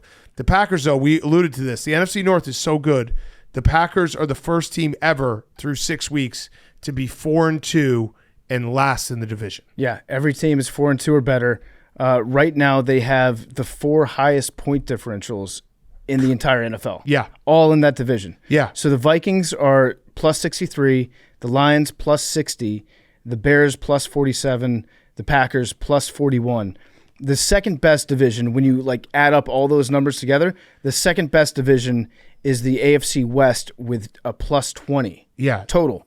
And I just said the They're Packers plus 211. The Packers are in last with a plus 41. Yeah, on aggregate, the NFC North is 17-5 overall and a plus 211 point differential. Yeah, it's crazy. It's nuts. Iron sharpens iron. But yeah, the Packers, and here's the thing with the Packers too. Their defense is really good. And that was a smart move, Jeff Hafley bringing him in. Last year the Packers had 18 turnovers forced on defense. That's the entire season. This year they have 17 through the first 6 weeks of the season. It's pretty wild. They're taking the ball away. They had 3 fumbles in the second half, forced fumbles on the Cardinals. And they're a scary good team. Like Jordan Love looked fine in all his receiver. Dobbs, obviously that was a weird situation last week. He comes back, 2 touchdowns. Christian Watson comes back faster than we expected. He scores a touchdown. They're good. I don't know what else to say. They're good. Yeah, Jordan Love's very good. The Packers are definitely good. No interceptions today though. Have they fallen off? That defense. That's true. Yeah, think about it. Yeah, the Cardinals are. That was a very classic Cardinals spot of the biggest win they've had in a long time against the 49ers that second half last week, having to fly all the way to Green Bay, and then just an absolute stinker of a performance. 13 penalties, 3 fumbles, just a stinker. So because they lost this, it doesn't matter what they do in their next game. The Cardinals will have gone 3 years without winning back-to-back football games. Wow. 3 calendar years. That's insane. Pretty crazy. I admire the consistency, actually. Yeah. It's like consistently inconsistent. You win a game, just don't watch the next week. Doesn't matter. Just bet against them. Yeah. But yeah, I didn't I'm worried about the Packers. Well, I'm worried about the NFC North is just really good. Had they not there been NFC North games? There have. That's why the Packers are last. They lost to the Vikings. So the Packers are 4-2, but they're 0-1 in the NFC North. That's why technically they're last. The Bears are also 4-2. The Lions are 4-1, and then the Vikings are 5-0. So, but yeah, no, it's crazy the schedule. The Bears don't play their first NFC North game until week 10. And they play all 6 of their NFC North games down the stretch. Tough end of the year. That's why you had to win these games, Hank. And That's you did. why they were must-wins. That's why these are – and we got a couple more must-wins going against the Cardinals and the Patriots after the Commanders game. Got to must-win them. Got to put the tag on them because Packers are really good. I don't know what else to say. It hurts me to say it. Jordan Love under center is a weapon. He's doing his fuck shit where he throws off his back foot doing fadeaways. He's the best in the NFL at throwing fadeaways. It's so frustrating because when he throws the fadeaway, it just 100% of the time ends up being a touchdown. There's always somebody down there. Watching him and Kirk Cousins have like the 2 opposite fadeaways. When Kirk Cousins does a fadeaway, he like turtles as he throws it and starts running away from the guy that's going to sack him. Yeah. When Jordan Love does it, he fades away off his back foot and throws it at a perfect angle that lands in his receiver's hand. And only he can catch it. Oh, here's a good one looking ahead. You want to play Whose Line Is It Anyway? You want to pull up DraftKings, Hank? Your phone I got it. is dead? It's out there. What do you mean it's out there? It's out there. No distractions. What do you...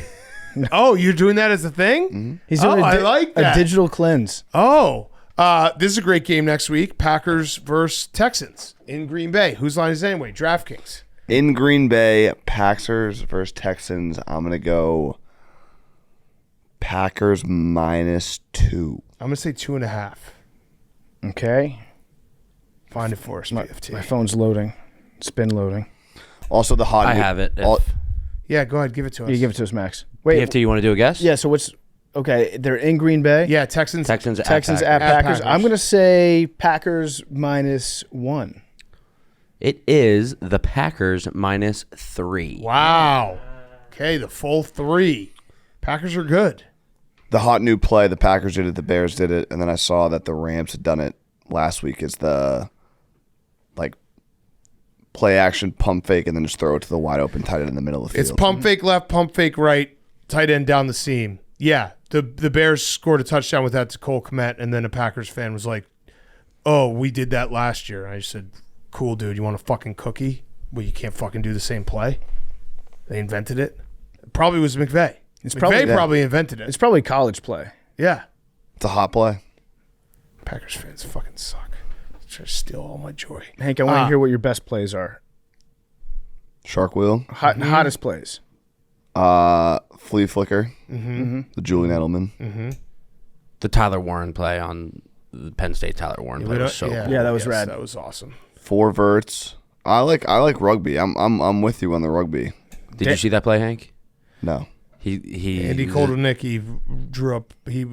Tyler Warren, the tight end for the Penn State, snapped the ball from. He was basically the the tight end or the tackle. Yeah, he was the tackle. He's the left tackle. He was all the way on the end, and he snapped the ball and then went and ran down the field. And how's that legal? He was eligible receiver. He wasn't. Does the center have to snap the ball? No. Anyone on the line can snap the ball. You have to have a certain number of players that are on the line of scrimmage. It was crazy. Look at the play, Hank.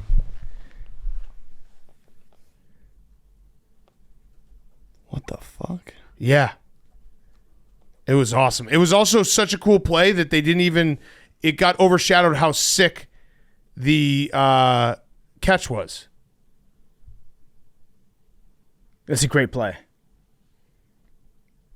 I think he was technically the center in this play. So that's what they did. They have 5 guys on the line of scrimmage. Yeah, he was the center because they listed it. He was like all the positions he played, and they're like, yeah, he played center. It's crazy.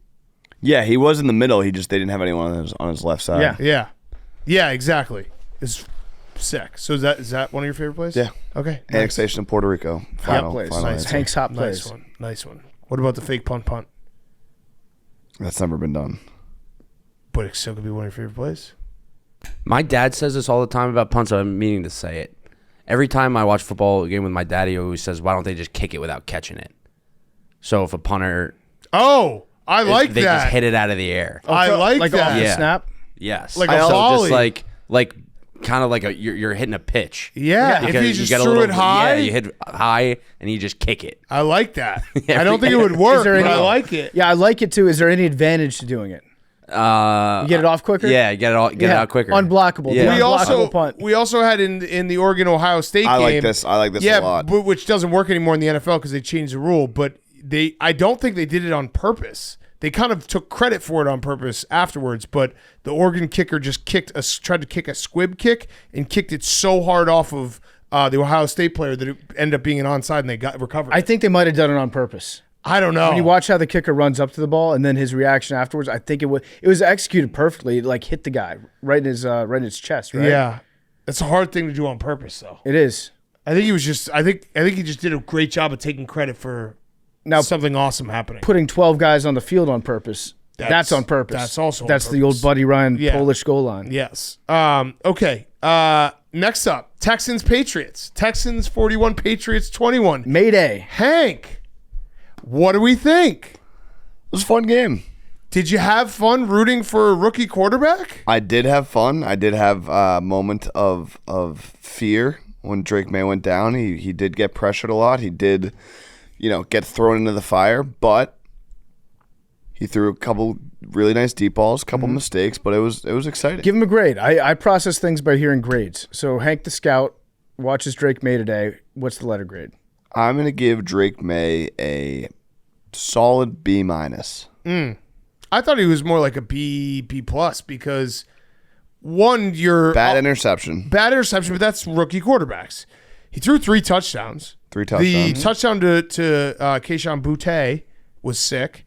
Also, he just proved what my thought was that Jacoby Brissett, everyone's saying the Hanks of the world being like, can't put in Drake May. He's going to get hurt. Jacoby Brissett was so bad. That was why he was getting hit so often and looked like he was getting hurt every play. The offense looked way better. It did look better. Like you could throw line, it deep. There was a couple. I mean, he was still not getting a lot of time to throw balls off, and hammered on that one. He needed to step up and move around a lot. But yeah, it looked better. But he can do that, so the line looked a little bit better than it has with Jacoby Brissett, where he can't throw it. Yeah. I thought he obviously made mistakes, and the interception, the one that he just floated, was bad. But he's a rookie quarterback, and he's getting his feet wet. This is what you want, Hank, because now the more like lumps he takes. He's going to win a game sometime in the next couple month or so where it's going to be like, oh, shit, he's starting to put it all together. And then next year you have all the excitement being like he played and he did okay. So right now, here's who he's got next. He's got the Jaguars, then the Jets, Titans, Bears, Rams, Dolphins, Colts, Cardinals. Not a bad run. Not a bad little stretch. Not a bad little stretch. I would say he played pretty good. And you should be excited. You got a new toy. You get to watch your new toy every Sunday. 3 touchdown throws in the first start. It's pretty crazy. Yeah. You guys know what that's like. Stop it. We're just fine. We're trying to gas you up. Big Cat, what's your record? 4-2. Yeah, me too. We're trying to gas you up. Hank, are you still You don't have to drafting get first? ugly. Yeah, we are still drafting first. Okay. You're definitely going to ruin the vibes of like trying to be civil about all of our quarterbacks. No, you know what's He's going to happen? He's had one game and he's already doing it. You know what's it's going to happen? Hank's going to try to play spoiler. You guys are Yeah, you can't exist, Hank, right? you're going to try to play spoiler when me and Big Cat are going to be fighting for the offs down the stretch, and you're just going to be trying to psych us out and hope that one of us doesn't make the playoffs. No, I want success for both of you guys. I've Yeah. always said that. Yeah. I thought he played well. So did I. Look clean. Jerseys look great. Love Yeah. those jerseys. They need to bring back the 90s Scott Zolak blue ones next, but Yeah, it was a fun. It was a better Sunday than all the other ones this year. Think about what would have happened if Jacoby Brissett started this game. Probably would have scored like 7 points. We also just had some 2 really bad fumbles by receivers that not Drake May's fault, but it could have been closer. Yeah, and the Texans. I feel like the receivers aren't used to running with the ball because they haven't had that many catches with Jacoby. Yeah, it's a foreign. They're getting used concept. to it. Like, what is this in my hand? The I have to hold it. My idea that the Texans might actually end up benefiting long term for Nico Collins being out. This Tank Dell had his best game of the season. Joe Mixon was awesome again. He missed a few games, but he looked fast out there. Yeah, he had 103 yards and a touchdown. So I think the Texans are going to be better off. 2 touchdowns. He caught one too. Yeah, I mean the Texans are a very good team, so you can't. And their defense is ferocious. Did Will Anderson have 3 sacks? He had 3 sacks, a bunch of pressures. Another fun stat here: the Lighthouse. The Lighthouse has not won a game since Hank has touched it. It's all right. It's a rebuilding season. Memes also just pointed out a stat back here that they are 1-11 since they built the lighthouse. The new lighthouse. at home. No. And the old lighthouse is the most successful lighthouse in the history of lighthouses. And that's not even up for debate. Oh no. Tear it down. No comment. No Yeah, I mean at least comment? we have a stadium where people aren't getting injured every time they play there. What are you talking about? Ooh. He's talking about my turf. Talking about my grass. Soldier Field's nothing. Yeah, no, nothing it's not really to great. brag It's about not either. great. Yeah. I think someone got So if stabbed you're, there you last want to week. make fun of a couple little knickknacks, that's fine, as long as the playing surface, which is, what our franchise top 5 draft pick is going to be playing on, and what really matters. That's fine. So you admit the lighthouse is just Yes. a little knick-knack? Yeah, he's deflecting. No, I think they're just trying to, Why it's did you not bring- the reason the Patriots haven't won a game in the past couple of years at home is not because of the lighthouse. But I understand it's a good little diss, good little dig. You're being a hater right now. We'll see what happens I'm at the end of his going to career. call timeout to Hank's hate. Timeout. Timeout. Timeout. Timeout. Hank's hate. Timeout. Okay, time in. You can resume hating. No, I'm not hating. I'm just it's fine. It's fine. I get it. You got to get your digs in when you can. Yeah. Listen, Hank, you know me. I want the Patriots. Drake to be May, as successful. far as I'm concerned, We're Drake all May rooting really hard for Drake is May. 0-1 at the Lighthouse. The previous record does Got not it. count. Got it. Nobody wants the Pats to be successful more than me and Big Cat. We want Drake May to be good. The NFL is better when the Patriots are a dynasty and nobody else is having fun. It's good. We gave him a B+. true. You gave him a B-. How many other NFL teams have TV shows made after him? It's a great show. Yeah. Exactly. Who would play Drake May? I feel like Tim Tebow would. John Mulaney. That would really fuck everyone up. Tim Tebow plays Drake May. Yeah. The Texans are really good. I'm John excited Mulaney's for not a this. bad pick either. This Texans-Packers game is going to be great. That's a measuring stick game. It's going to run for both of them, I think. Yeah, I know. Yeah. Like who? Because I do think both are Super Bowl contending teams. Yeah. And the Texans are, in the AFC, it feels like right now it's them, the Chiefs, and the Ravens. Maybe, am I wrong? Am I missing someone? Bills maybe, but they didn't look good. Bills have to, yeah. We'll see what happens. Bills have to win on Monday night for Yeah. me to be. They've had 2 bad games in a row. So, all right. The afternoon games: Lions 47, Cowboys 9. Jerry Jones' 82nd birthday. Pretty bad birthday. Oh boy! Do you think he had different sets of strippers to call for, like happy birthday strippers and then sad birthday strippers? No, I think he just called them all. Yeah. Yeah. He's going to spend way more money when he's sad probably than if he was happy. Such a shame that he had such a bad birthday, but holy shit, the Cowboys, I think, are just bad. Yeah. And we'll talk about the Lions, because the Lions are very, very good, but the Cowboys, they're just ass. Dak is ass. Especially at home. Yeah. At home, they since I don't want to bring Hank up again, but since Hank went to Dallas, Yeah. they've gotten their ass kicked at home. Yeah. It's kind of crazy. Kind of a losing touch. Rich Eisen tweeted out the last 4 the last 4 home games for the Dallas Cowboys at halftime. These are halftime scores. They were down 27-7, 35-16, 21-6, 27-6. That's 110-35. Yeah. The last 4 halftime scores. When was the last time Hank was there? He was there in the playoffs. The 27-7 one, I think? Yeah. Duck boats. Got it. 27-7 one. So in their last 4 home games, the Cowboys have allowed 167 points. That's the third most over a 4-game span at home in NFL history. In the history of the league. You just hate to see it. You hate to have to throw these stats out. Here's another one. The Cowboys have 117 points this year. Brandon Aubrey has 60. He has more than half of their points. Here's another Dak is ass. Here's another interesting one. We should just say Dak is ass after every one of these stats. In 2010, wait, he's not paid that much. So No. it's not like you expect much out No, of the that's guy. true. In 2010, Wade Phillips got fired after he lost to Green Bay by 38 points. It was 45-7, and the Cowboys just lost at home by 38 points. Now, Jerry Dak is Jones, ass. Dak is ass. Jerry Jones says that he's not considering it. He told the press several times he's not considering firing Mike McCarthy after this game. He hasn't even thought about it. Him saying he's not considering means he's considered it. Because you have to come up with that. You have to use your brain to say the words, I'm not considering it, which would make it, you're considering the thought of it. But you didn't let me finish. He said twice, I'm not considering it. And then he said, so we're clear, I'm not considering it. But he has considered He's it. considered it at least 3 It's times. my old think about it. I want to patent the phrase think about it, because when you tell someone to think about it, the first thing they do is think about They it. got to think about it. Yeah, you own them mentally. So it was his 82nd birthday, and he said afterwards, I think the worst part was just the feeling of the team having fun at our expense. Detroit having fun at our expense. Yeah, so, one last thing.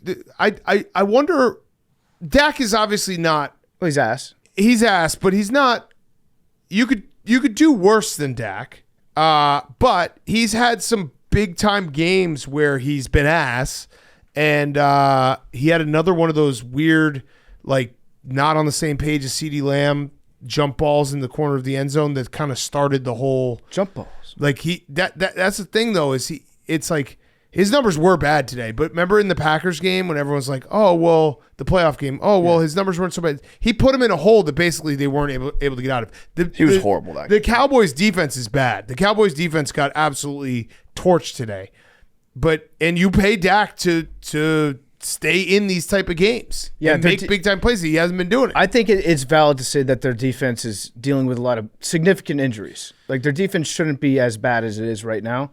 They were on quit watch. If they had their starts, they quit today. Yeah, they were on quit watch. Everyone was standing. There was one run, I think it was Jahmyr Gibbs in the third quarter, because this was the longest game ever, where everyone was standing upright and no one was trying to tackle him. And the Lions, so yeah, they were having fun. Ben Johnson was emptying the clip on them. They had 3 different plays. None of them actually ended up working. One of them was called back for a penalty. 3 different plays where a lineman was targeted for a pass. They even had Dan Skipper line up as an actual wide receiver, which was awesome. They had Dan Skipper reported as eligible on the first offensive play of the game. Yeah. And that was a big fuck you. Yeah. They tried to throw a touchdown pass to Penei Sewell. That one was called back. But they were doing all kinds of things. They were scoring touchdowns when they were already up 40 or whatever it was, 35. The Lions are offensively so fucking good. And Jared Goff has basically played perfect football the last 2 games. He is, the last 2 games, 36 for 43, 601 yards, 5 touchdowns, 0 interceptions, passer ratings of 155.8 and 153.8.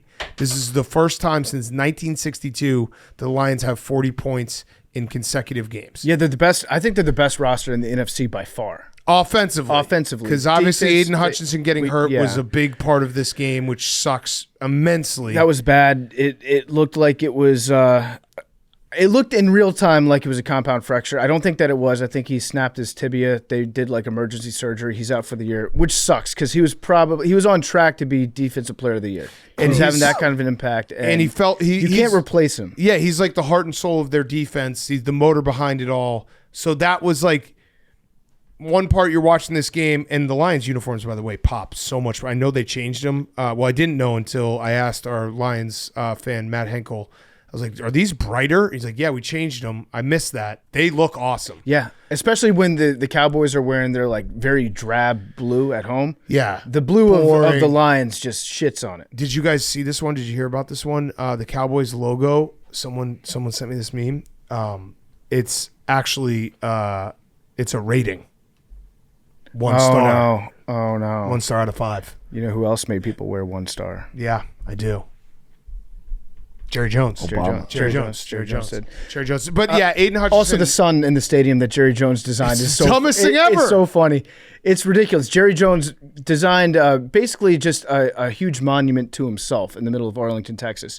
And he didn't stop to think, like, what time do we play football games? Where's the sun when we play football games? Oh, yeah, it's going to be directly in people's faces. Yeah, directly in people's faces. I saw someone say, too, when they have events there, like concerts that aren't football, they have curtains. Curtains, yeah. Why wouldn't you do that? The pictures look sick. Well, he wants God to watch the Cowboys. That was the old stadium. Yep. They had the opening there.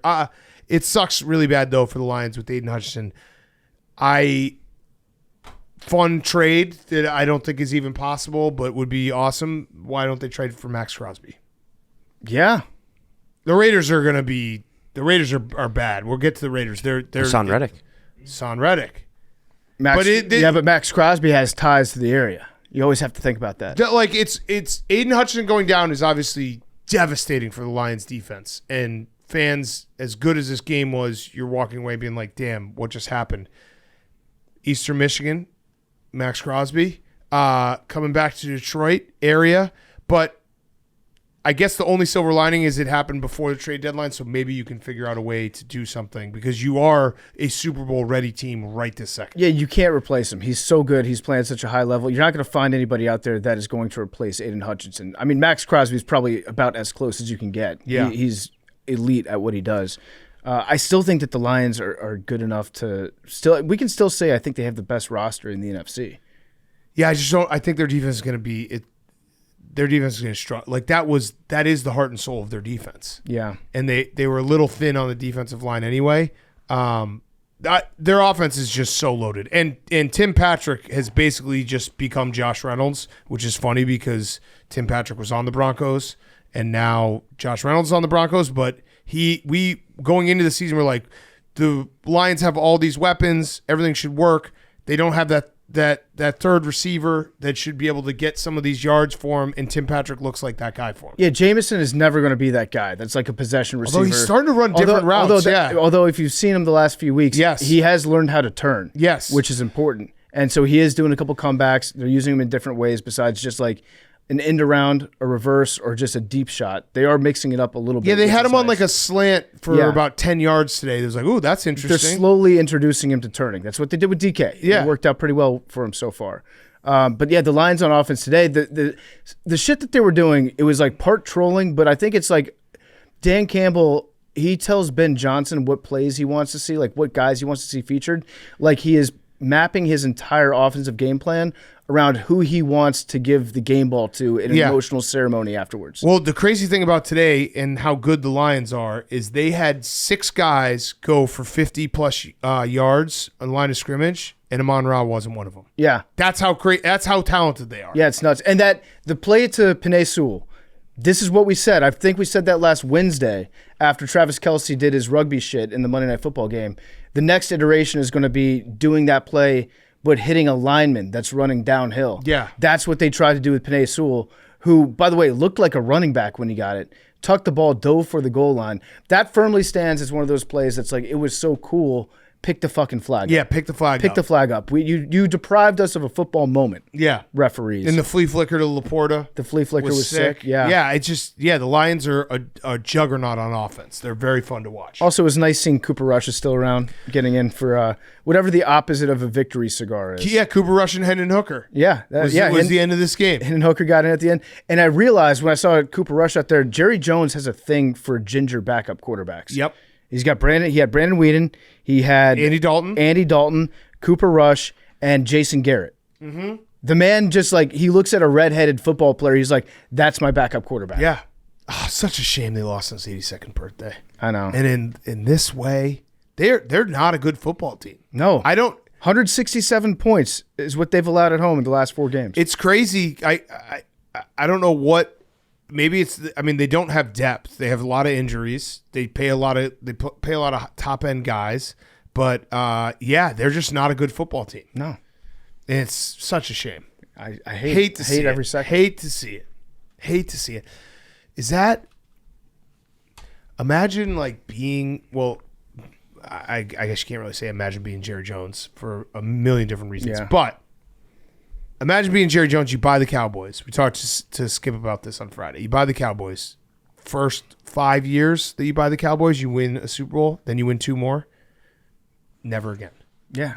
That's what he's facing right now. Because after the first 5 years, you think that it was you. And you think that it's going to happen all the time. Because you ran Jimmy Johnson off after he won a Super Bowl, and then you go back and you win another Super Bowl. With Barry Switzer, Barry Switzer. You think that it's you. You think that you're a system owner. You can plug and play anybody. Imagine telling Jerry Jones in 1995, hey, buddy, you've won your last Super Bowl. I actually think he would meme himself. Yeah. Yeah, he would. He would block everyone on Twitter. Mm-hmm. Delete all his apps, except Raya. All right. That was, Lions. Lions are a juggernaut. How are you feeling about the Cowboys sucking Max? You love it. Yeah, it's the best. I love when Dak just has these games where he just looks horrible. Some games he looks pretty good, and then there's games like this where it's just like, holy shit. It's what's so weird about Dak is he does have games where he looks like one of the best quarterbacks in the league. And then he just looks like you can ass. you can set your watch to it. Is that Eddie? Yeah, Eddie's on TV right now. Wait, no, that's not him right there. Oh, it's not? I thought that was Eddie. Definitely not Eddie right there. Oh, okay. What? I just caught him at the corner of my eye and I thought that was Eddie.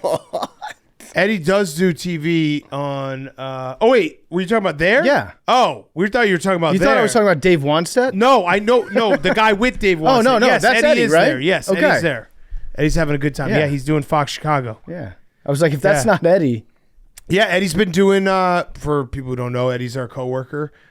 He's doing I think he does the Monday mornings I used to do like 10, 12 years ago that was brutal because I'd get hammered watching the Bears and then I would wake up at 5 a.m. and go do 5 minutes on Fox Chicago at 6 a.m. Yeah, it's tough. And I'd put on a sweater and I'd look so fat and stupid. Yeah, like and Eddie- I'd just be like, I don't know. Eddie's looking good. Yeah, Eddie looks good in this. Yeah, he's on Fox Chicago. Where were we? Oh, We were just talking about how Dak is ass. Dak his ass. Hank? Belichick. Belichick's going to fix it? Yeah. Max, are you... Because you really hate the Cowboys. Of course, they're the worst. Yeah, so this has got to feel good. Yeah, no, it was... Every time like the Cowboys have one of these games, it's just funny to just laugh at them, and they're just like, "Oh, this team fucking stinks." But like, obviously, no Micah Parsons defense is going to look worse. So Yeah, but they've had 3 of these games this year. I know, and they've all happened at home. You know what it's worries crazy. me, though? and Hank was there. Max, does this Well, work- that was the 4th. Yeah. as a- right. That was the playoffs. Right. As a fellow Cowboys hater, Max, does it worry you at all that in a season like the Cowboys defense playing this poorly, the team not looking good, Dak looking like ass, we're going to be deprived of having Cowboys fans think to themselves like, this is our year, our team's awesome, and then having them shit the bed in the playoffs? No, I want pain all the time, always, because they'll still get themselves up each week that like we're the Cowboys, we're the better team, we're gonna win this game. We're supposed to be the Cowboys. Yeah. Yeah. So I don't worry about that. And Hank was there 4 games ago. Yeah, he was. He put his stink on Yep. him. It was a great time. They have not won a game since. So the lighthouse. Yeah. Hank touching the lighthouse. Duck So butts. what's the memes? Can we get the full stats tomorrow? Maybe in an image. Hank's teams. Hank's teams. He since going to the Cowboys, they're 0-4 at home. Since being the keeper of the lighthouse, they haven't won a game at home. And then the picture of the graphic should be me and Missoula. No. You This don't is a make the football graphic. show. This is a football show. I know you don't like football. But Hank, this is a you don't. football I don't know if you know this, but you don't. And we got produce 40 piece by Iowa. Oh, Washington, the Huskies. Oh, damn. No. You did get 40 piece by Iowa. All right, let's do another couple ads, and then we'll finish up with the last 3 games and also Sunday Night Football. Yeah, before we get back to football, we love football here on Part of My Take. I hope you guys like football too. It's the best. It's brought to you by Viator. Viator is a tool that you can use to plan and book travel experiences around the world. They have an app and a website that makes it easy to explore 300,000 plus travel experiences so you can discover what's out there, no matter where you're traveling, no matter what you're interested in. Viator can help you plan better travel experiences with real traveler reviews. So you get to hear insider information from people who've already been on the experience that you're considering. Real people leaving real reviews that are very relevant to what you're looking at. They also have free cancellation, which helps you plan for the unexpected. Hank and I went on a Viator trip. We cruised the Chicago River, learned all sorts of fun facts about the buildings, about the city that we call our own now. Viator is great. If you're planning a trip right now, check it out on Viator. I guarantee you they will have something that you can do in that city that you've never thought of that you're going to love. It's going to make your trip so much better. Download the Viator app. You can use promo code Viator10 for 10% off your first booking in the app. That's Viator10, Viator10. Get 10% off your first booking in the app. Find travel experiences for you. Do more with Viator.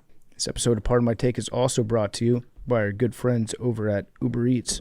It's football season, and Uber Eats is dropping undefeated deals on all your game day favorites like Little Caesars. This week, enjoy buy one Ultimate Supreme, get one extra most bestest pepperoni pizza free from Little Caesars. Only on Uber Eats. You buy one Ultimate Supreme, then you get one extra most bestest pepperoni pizza for free from Little Caesars on Uber Eats. It's a great deal. If you're looking to get 2 pies, guess what? Football game tonight, Monday, Thursday, more football. Actually, football all week. If you're looking to watch football on TV, if you're looking to order some pizzas, there's a buy one, get one free right there for you. Uber Eats has you covered. Game day deals on burgers, tacos, wings, and more all season long. Uber Eats, official on-demand food delivery partner of the NFL. Order now for game day. Terms, taxes, and fees apply. See app for details. This week, enjoy buy one Ultimate Supreme, get one extra most bestest pepperoni pizza free from Little Caesars, only on Uber Eats. Okay, last 3 games. Chargers 23, Broncos 16. Jim Harbaugh has an arrhythmia of his heart, and thankfully he's okay. So Harbaugh himself said after he's 2-0 in arrhythmia games. 2-0, and he said, I'm medically qualified to talk about it. That's what he said. He also, I just love that Jim Harbaugh, like, it was weird because we obviously saw the reports. Then John Harbaugh left his press conference early, so we're like, shit, is something really wrong? I just love the fact that Jim Harbaugh went to the blue tent before going into the locker room. Yeah, he's a player. He's a player. He's got to get checked out by the guys. Yeah. And so I also love the fact that he's keeping track of his record in arrhythmia games. Yeah. 2-0 against him. Not the first time he's beaten AFib. It's if you talk to the NCAA, it's been a little bit dicey recently, but he's come out on top every single time. Yep. Now it's in a sick way. It's funny that now the Chargers have their coach that's also listed on the injury report. Yes. Because it's very Chargers. Yes. The way that their franchise has gone recently. But today was a good day for the Chargers. Yeah. Good day. At least a good first half. Justin Herbert back looks, I mean, he hasn't missed any games, but he didn't look like he was hampered by the ankle like he was last we saw him against the Chiefs. Started really fast. Also helps. Bo Nix was so bad in the first half. He was 3 for 10, 22 yards, 1 interception, 0.0 passing rating. Yeah. And I also, like, there was a bunch of injuries. Did Rashawn Slater go down again? I think he might have gotten banged up again. He might have come back in. I know Patrick Surtain went out for the game. He got a concussion in the first that's half. a big loss for the Broncos defense because he's probably the best corner in the league. But Bo Nix kind of put him in a hole that they didn't get out of, and the Chargers stepped on them. Yeah, they put them away. Yeah. But the Broncos look better in the second half. I can't figure out the Broncos week to week. I think they're the most confusing team in the NFL. I think Bo Nix just does like half good, half bad every week. He's schizophrenic. Yeah. He just can't. It's just if it's the first half and the defense is firing, you're going to win the game. If it's the second half, you might be in a hole that you can't get out of. But it's crazy because they beat the Bucs. They beat the Bucs in Tampa, right? I don't know if the Bucs are. I don't have the Bucs rated that high. I think the Bucs are pretty good. I think they're good. I wouldn't say they're like. I wouldn't say. I'm not like, oh, they beat the Bucs like that, like they beat the Chiefs or they beat the Lions or they beat the Ravens. I would say they're just below, they're below Lions, whatever that tier is, the second best tier in the NFC. That's where the Bucs reside. I think, even though the Bucs beat the Lions, they're below that tier. You think they're below that tier? Yeah, if you did tiers in the NFC, yeah, Lions and Vikings. Yep. Packers are in the next tier. Mm-hmm. Commanders might be, and 49ers. I think the Bucs are below that. But they beat the Lions. I think they're right below that. But still, I'm not saying the Bucs are bad. I don't think the Bucs Imagine that Stephen Shea did not exist. I was just about to say What would you that. say about the Bucs? I would have the same feeling about the Bucs. No. I think they're the second best team in the NFC South. I think the Falcons are better. No, they're not. Well, they beat them. I don't think they're better. Well, they literally played a game and they beat them. Would you say that the Niners are better than the Cardinals? The Niners are better than the Cardinals. The Niners are better than the Bucs too. But they played a game. Yeah, but the Niners also have a better record. Cardinals beat them. The Niners have a better record than the Cardinals. It's just the Falcons have a better record and they beat them. I think that the Bucs or whatever that's saying. Regardless, I wouldn't the Broncos, say the Broncos beating Broncos the Bucs having a was road like, win in Tampa Bay, rookie quarterback against Todd Bowles and doing all the weird blitzes and shit. That is a pretty impressive win. So the Broncos they're capable of pulling these wins out of their asses against good teams. Their defense is good. Their defense is very good, but they also scored a shitload of points against the Bucs. Yeah, but their defense is very good. I just can't figure out the Broncos. I don't know. Bo Nix. I've seen a lot of Bo Nix. I've watched a lot of Bo Nix football. Yeah, I mean we've watched Bo Nix on Saturdays since basically the start of Part of My Take. Yeah. He's been like a constant. But he's still fun to watch. I still stand by that take. That Bo Nix he's electric. He's erratic. He makes mistakes and successes going 100 miles an hour. Yeah. And I guess any given Sunday. So who knows with the Bucs? I mean that was a game that the Bucs-Broncos game was a game that the Bucs came out very flat any given Sunday. Yeah. This game, the Broncos came out flat, and the Chargers were the better team. It's because of the jerseys. The jerseys were an issue for the Broncos. That was a mistake. Compared to last week where they wore the best uniform in the world, and then they come out wearing these like muted oranges and blues. It sucked. Let me ask you a question. Do you think the Chargers are better than the Broncos? Because I do.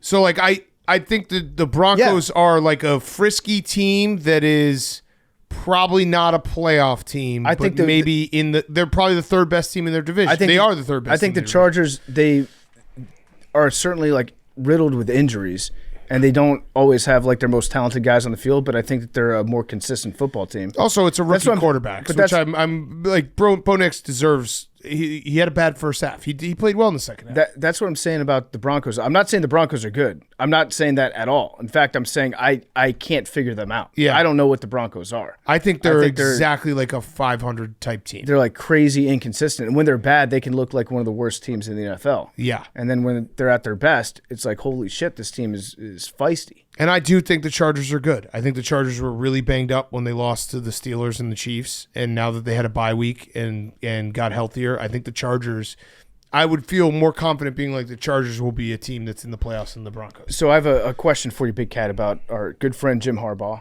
Yeah. Now that he knows that he's 2-0 in arrhythmia games, he's not going to try to give himself arrhythmias before games, right? I don't think so. I think it's a pretty serious medical thing. Right. He had a procedure in 2012 that fixed it, so he can do that again. Okay. My doctor, he's not my doctor, but he tells me stuff, Dr. Dan, who once put Roan in a cast, even though he didn't have a broken arm for something we did on the Yaks. Dr. Dan said that he had a procedure, he can do it again, or he can go on medicine. So he had like an ablation done where they like shocked some of the... I'm going to pull up Dr. Dan because he actually gave me the full breakdown that was very, very much needed. Too long didn't read. Harbaugh most likely has a random heart palpitations, rapid heartbeat, which he's had in the past. He might need to get a minor procedure and miss a day of practice, or go on he won't miss practice, or go on medication for it. But since he came back on the sideline, it's unlikely it was ever a dangerous or life-threatening situation. Yeah. So that's good. 2-0. 2-0. That's why I'm concerned. I think if they got to the Super Bowl, he would maybe think about doing it. Yeah, if it happens, like if this was if it was a playoff game and he had the arrhythmia beforehand, he'd be like, you know what? Let's just ride this out. Yeah. All right, so let's play this game. Broncos at Saints. Oh, yeah, this is the Thursday night game. Broncos Saints? Whose line is it anyway? So yeah, Sean Payton Sean graphic. Payton on the graphic for this one. Kevin James. Hank, did you get your phone back? Mm-hmm. So that lasted a Wait, while. it's Broncos at Saints. Broncos at Saints. I'm going to say Saints. -2? Saints -3. I would take the Broncos if I could be guaranteed Patrick Surtain was playing. What did you say? 2. Oh wait, no, Hank, you got it. Sorry. 2. DraftKings. It is Saints +1. Oh! I think we got to hammer the Saints. So we got to take the Saints. I guess, yeah, that makes sense. Dennis Allen. Really good defense Great against coach. a rookie head coach. Rookie quarterback. I guess you can make the same argument for the Saints, although the Saints did not look good defensively today. You couldn't say the really good head coach part. Yeah. For the Saints. Yeah, that too. Yeah, it feels like maybe the Broncos will win this game to keep us off the... Keep it off the scent. Yeah. Keep us off the scent. Like, what would you expect the Broncos to do in this game? I'll tell you right now, they're going to beat the Saints and then they'll lose to the Panthers. If we're going to go on this. Yep.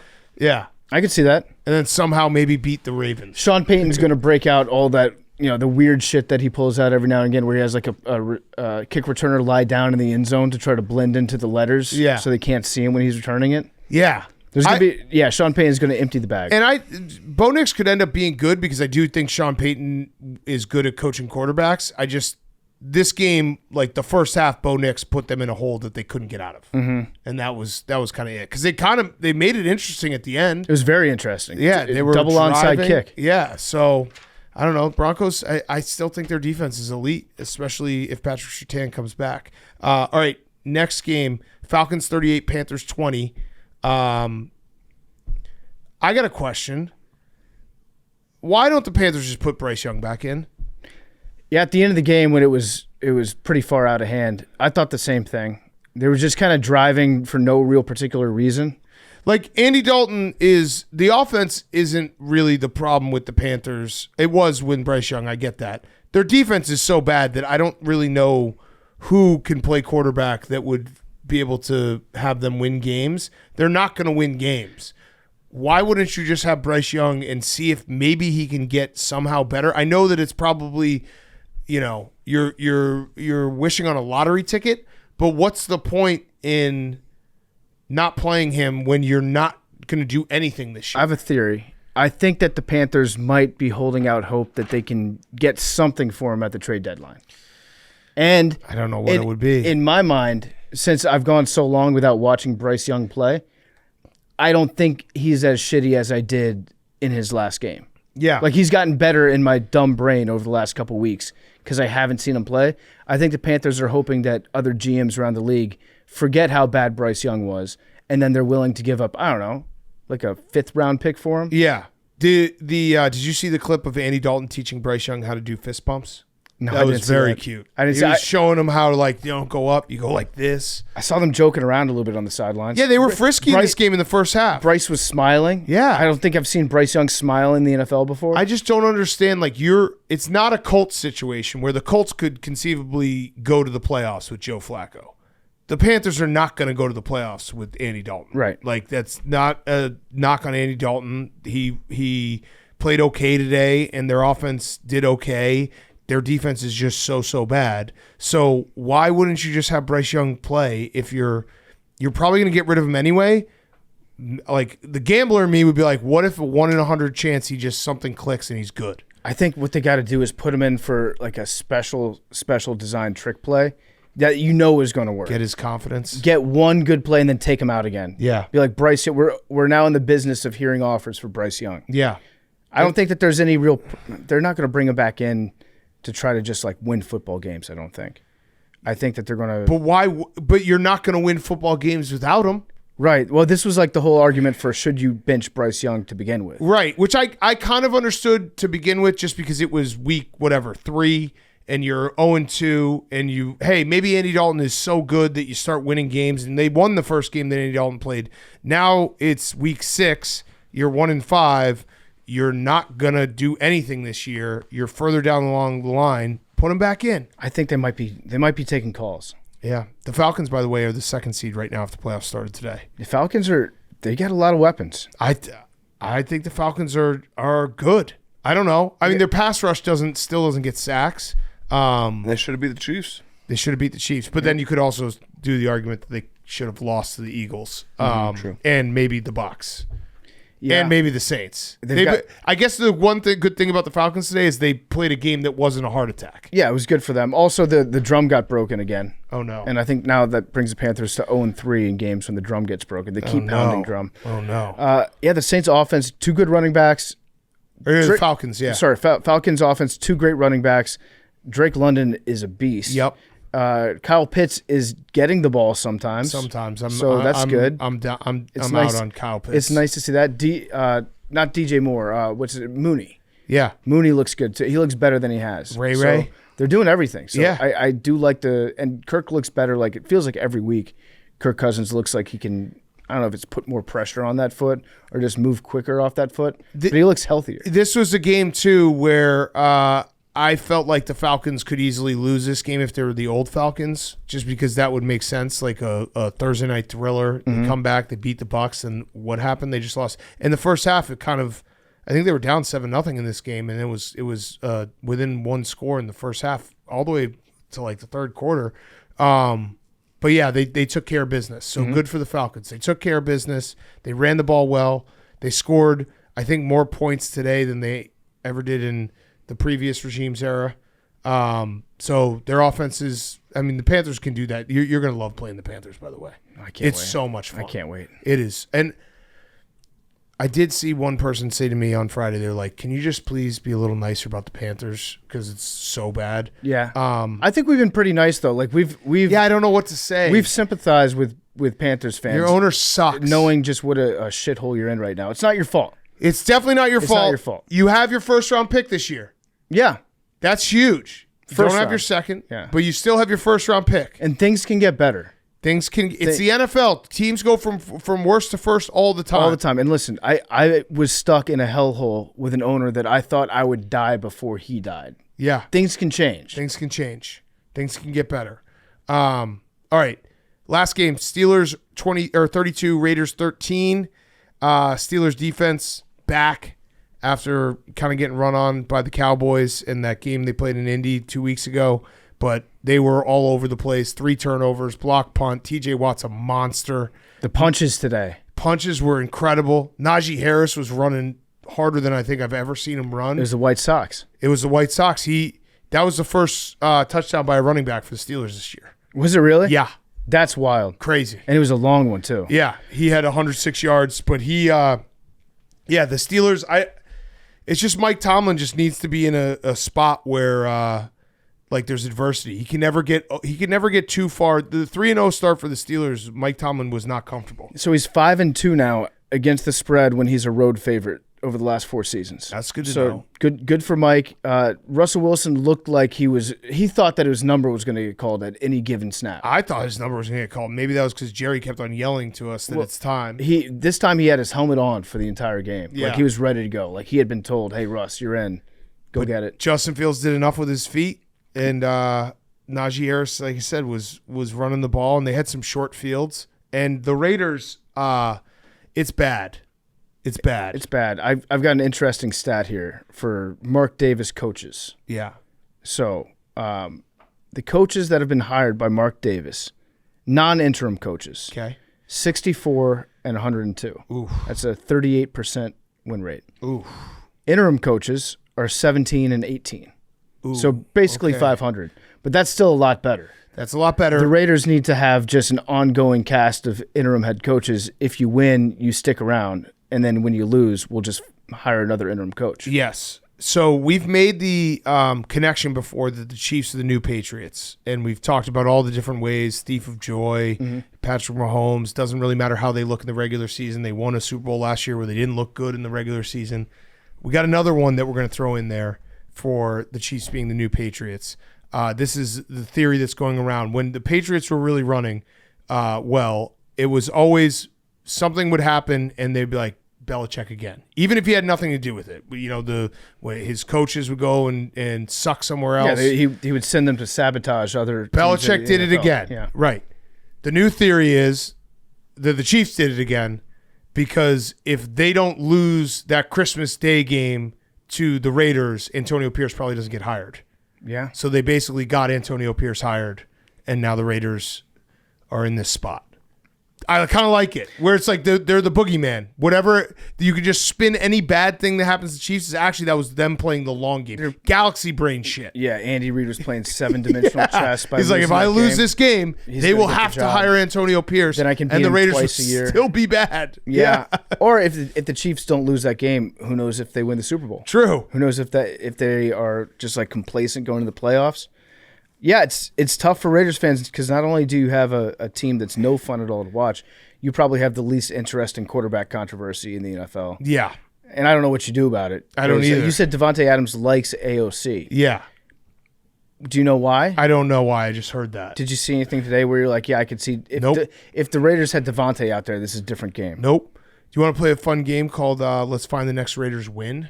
Yeah. Okay. By the way, for the first part of the season, I think we all could agree that the Patriots beating the Bengals week 1 was going to be like the what the fuck happened in that game. It's definitely the Raiders beating the Ravens. Yeah. That's the game where we're going to look back because the Ravens are going to go probably to the AFC Championship game, and the Raiders are probably going to win like 3 games, 4 games, and one of them is going to be at the Ravens. Well, it is kind of nice if you're playing the Ravens, you get to say like you're never out of it because remember the Raiders beat them. Yeah, it's true. All right. At the Rams next week, Rams off a bye. Getting healthier. Yeah, Rams. Then they play the Chiefs at home. They do play well against the Chiefs. But that was because Andy Reid threw that game. Yeah. Antonio Pierce already got a job. That's not the He game. won't lose to the Raiders until they need to keep him. No, but if they beat the Chiefs, then Antonio Pierce will have more job security. That's the next time they play. Okay. Later on in the season. Agreed. At the Bengals. No. At the Dolphins with Tua back? Yeah, I think they could win that game. Maybe. To me, if it's a bad weather game, that's a uniform matchup. Yeah. You got the candy asses, and then you got the old school Raiders. Broncos at home. I think they could beat the Broncos. They could. And then at the Chiefs, at the Bucs, and Falcons. It's going to be tough. It doesn't feel like the Raiders are going to make any noise. Not a great schedule. No. Yeah. Doesn't feel like they're going to make a lot of noise. Free Max Crosby. He likes AOC. I don't know. Maybe that was just a rumor I heard from the Walls. The Walls do talk around here.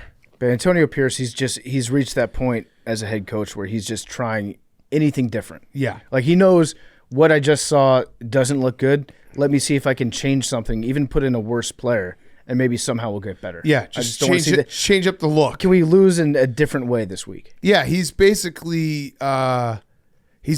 just rearranging his living room. It's still his living room. The deck chairs on the Titanic. Yeah, he's like, oh, I'll put the couch over here. Maybe it'll give me a different look at the TV. Oh shit, maybe we're still losing. Maybe if the band played a better song, this iceberg would go away. Yeah. All right. Last game, Sunday Night Football. Bengals with a must-win, and they needed that game. Their defense showed up. Giants only scored 7 points. That was big. And their offense, it was crazy because you'd think the offense has been so lights out, kind of struggled, but Joe Burrow made the big plays when he had to. That touchdown run was awesome. Chase Brown, they also got a little lucky at the end. Chase Brown fumbled out of bounds. I saw that, yeah. And then scored a 30-yard touchdown to ice the game away.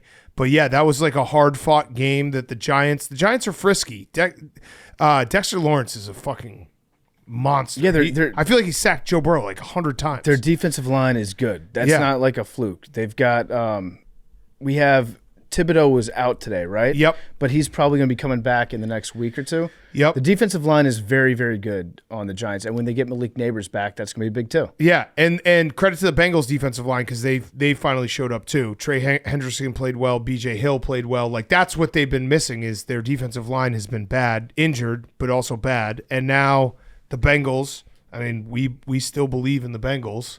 2-4. What's their next must win? I mean, next week is. I think all of them. Yeah, they kind of all are. But this one was a real must win because it's like you're better than the Giants, even though the Giants aren't the worst team. So wait, is that? Oh, they play at Cleveland. Oh, there you go. There you go. That's Love a good. that. That's a good one. So is that same Lamar Jackson stat about beating NFC teams? Is that what we're looking at with Daniel Jones being 1-14 now in primetime games? Yeah. Whereas one win is against Lamar Jackson. No, that was game? the afternoon game. I Okay. remember because the Ravens were up. All right, so yeah, but Daniel Jones is 1-14 in primetime. Yeah, not great. Something to think about. Not great. But again, I say Brian Daboll looks great. Yeah, he does. He's got the glasses on now. He's been doing Pilates. He looks smart. He's definitely not been doing Ozempic. It's Pilates. That Joe Burrow run was crazy. I want to see the all-22. There was no one on that side of the field. He's fast. He's just like, fuck it, I'm out of here. I'm gone. Good for the Bengals. Yeah, Bengals needed that win bad, and now I am not writing off the Bengals. There was a guy who I shouldn't have even been looking at it, but a guy on Twitter who said tomorrow on PMT, Big Cat hates on the Bengals once again, which I don't think we've ever. I think we're pretty pro Bengals. I think I've been more pro Bengals than you, but that's also partly. I said Joe Burrow MVP 2 weeks ago, but I think that's also partly in the back of my head, so I can convince myself that Monday Night Football game meant more because we beat a good Bengals team. I literally was the one who was saying Joe Burrow MVP. He's playing incredible. But then I saw his other tweet was Mike Tirico and Chris Collinsworth have a mouthful of cum over the Giants. So that guy's just doing well. He's doing real well. he's dealing with this broadcast well. The only guy in America that's like enough with the Giants glazing. We get it. You guys love the Giants. I like to do that sometimes when I see like a rogue tweet like coming at us for one of our opinions. Just go check out what else they're saying. Yeah. And you're like, all right, that makes sense. My favorite is when somebody's talking shit and I look at their recent replies and they're replying to porn stars. Yeah. That's the best. Yeah. They're like, show me your feet. Show me your feet. Yeah. Hey, PFT and Big Cat, you guys are fucking idiots. Show me your tits. Yeah. Hey, you stupid little short midget. I like that shit. Hey, midget. And then the next tweet is like a reply to Rochelle Ryan being like, come to Sheboygan. Yeah. Hey, I'm your biggest fan. Would you ever go on a date with a fan? Yeah. Those are the best. Would you ever go on a date with a fan? Yeah, I believe in the Bengals still, just for the record. So, Pope Jacob, just chill out, man. Is that a real Pope? Yeah. He was very upset about the broadcast. All right, so the Bengals sit at 2-4 right now. Yeah. But they're playing the Browns, right? Yep. So let's say 3-4. Yep. Then they're playing the Eagles. I'm telling you, I think the Bengals might make the offs. I said it. I said last week. I think there's a chance the Bengals are gonna next time they play the Ravens, they'll be above 500 because then they play the Raiders. Like this was as even though the offense did not look like it's looked the last 3 weeks where Joe Burrow was just on fire. This was the game that you needed from the Bengals where the defense showed that they still have life. That's what I've been saying is that Lou's going to figure it out. Yeah. He's going to figure something out. It did help they're playing Daniel Jones. And guess what? It helps they're playing Deshaun Watson next week. Figured it out. Yeah. Okay. I have, so that was all the games. I have a rowback question, rhoback.com, promo code TAKE, 20% off your first purchase, Q-Zips, polos, hoodies, joggers, shorts, rowback.com, promo code TAKE. Mets Dodgers game 1 memes. The Dodds. Just flush it, move on. Game 2's must win. Yeah. Oh, must win. What did happen? They just got absolutely smoked. What was the score? 9-0. Dodgers? 9-0. 9-0. While we were taping Mookie Betts. Drove in 3 more. What would you say to somebody who hypothetically said that the magic has run out for the Mets? If there was somebody like that in your life that was close to you, physically close to you. I would say it's a long series, and that hypothetical person blew their load too early last time as well. Oh. But it did feel like there were some plays. What was it? Who got thrown out at third? Jesse Winker. Yeah, that was like last week. That would have worked. It's just one game. It's just one game. Win game 2, and you're ahead of schedule. Yeah, and You then got Mania on the bump. you got 3 at home. You got 3 at home. The Dodgers, though, they're like the anti-Phillies. They have guys that will get big hits.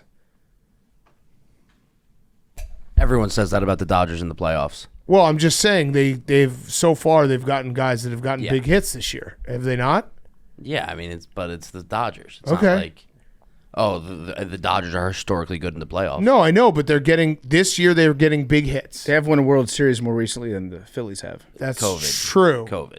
That is a good point. But PFT. so And baseball Shohei- baseball counts, but not. Well, one was a bubble. basketball. One was a bubble. One was Okay. self-contained in a bubble. But in hold a on, hotel hold on. in Orlando, You Florida.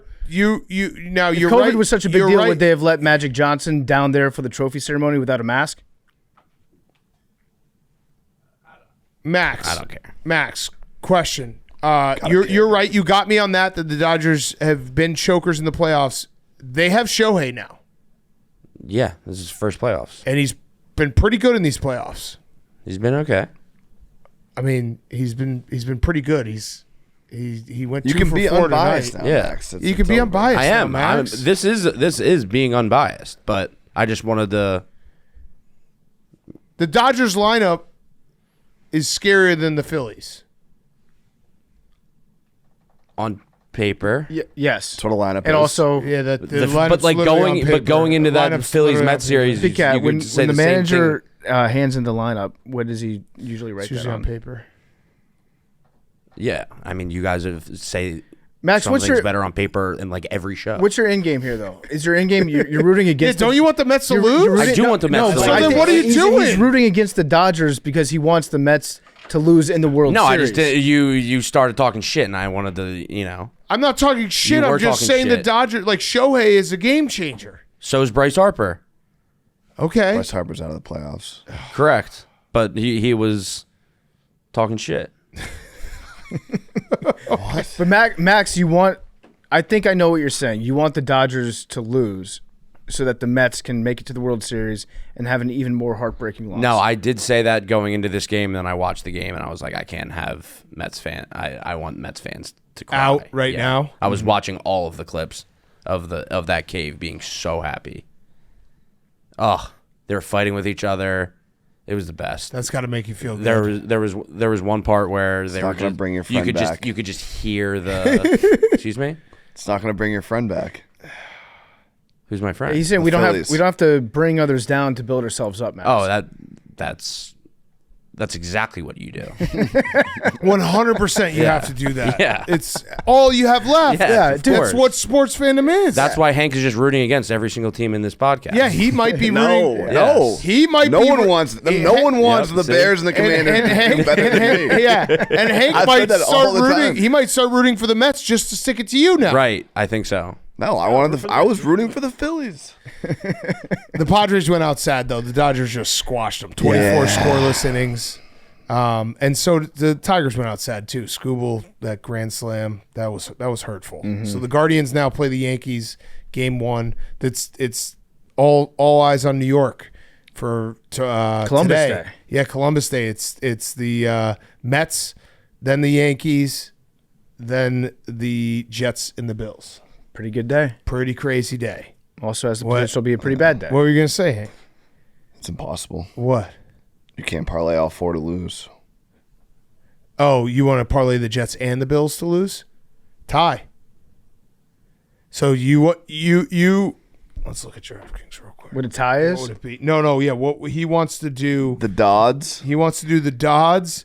The I don't know. That's what LA fans call them, the Dodds. The Dodds, Los Angeles. the Guards, and a tie. That's what you're No, rooting Bills. Yeah, That's what you're rooting for? if you're really being a hater, which we should call timeout Yeah. for, but if you're truly hating, then you should root for the for. Plus 649.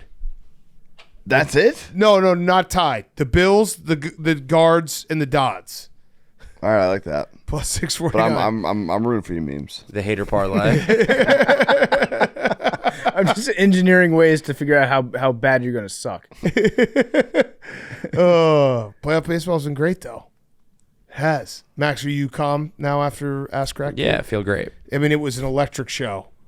It was I'm happy that Hall of I'm Fame. happy that people were happy. Between Skip and your Ass Crack, it was a Hall of Fame episode of Pardon My Take. It was crazy that more people were talking about the ass crack.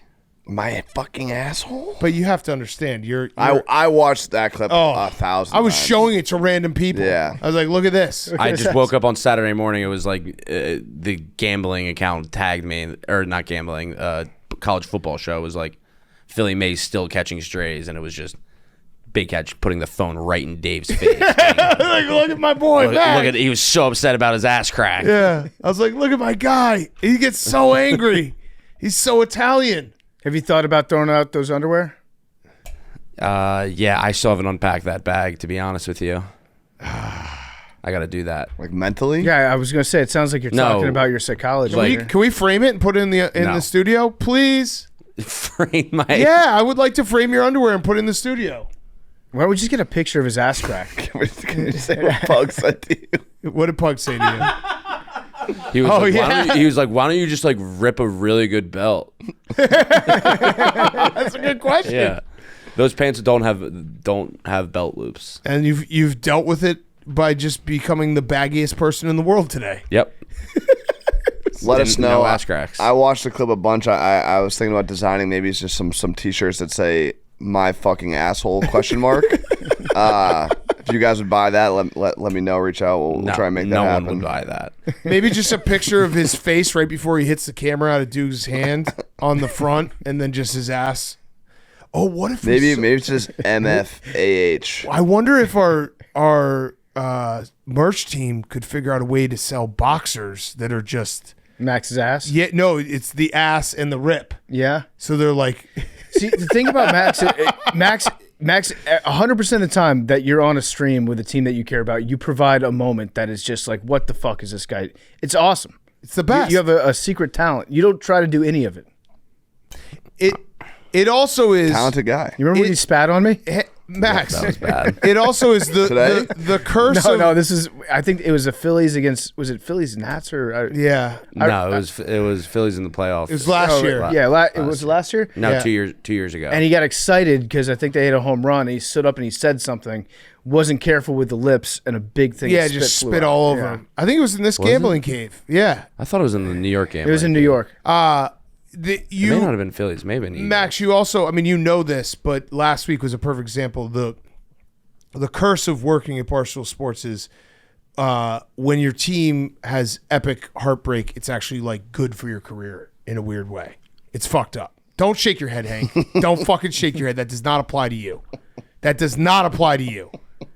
But people love our sadness, so when we have like ultimate sadness, it somehow does wonders for us. Hank giggling is making me so mad He's right the only now. one who can't say It's this. making me so mad. You're right. I was shaking my head like, yeah, Big Cat's But you right. don't. Big Cat's It does not spitting, apply but to you. Spit. For Preach. everyone except for Hank, if your Church. team loses, is good. Yeah.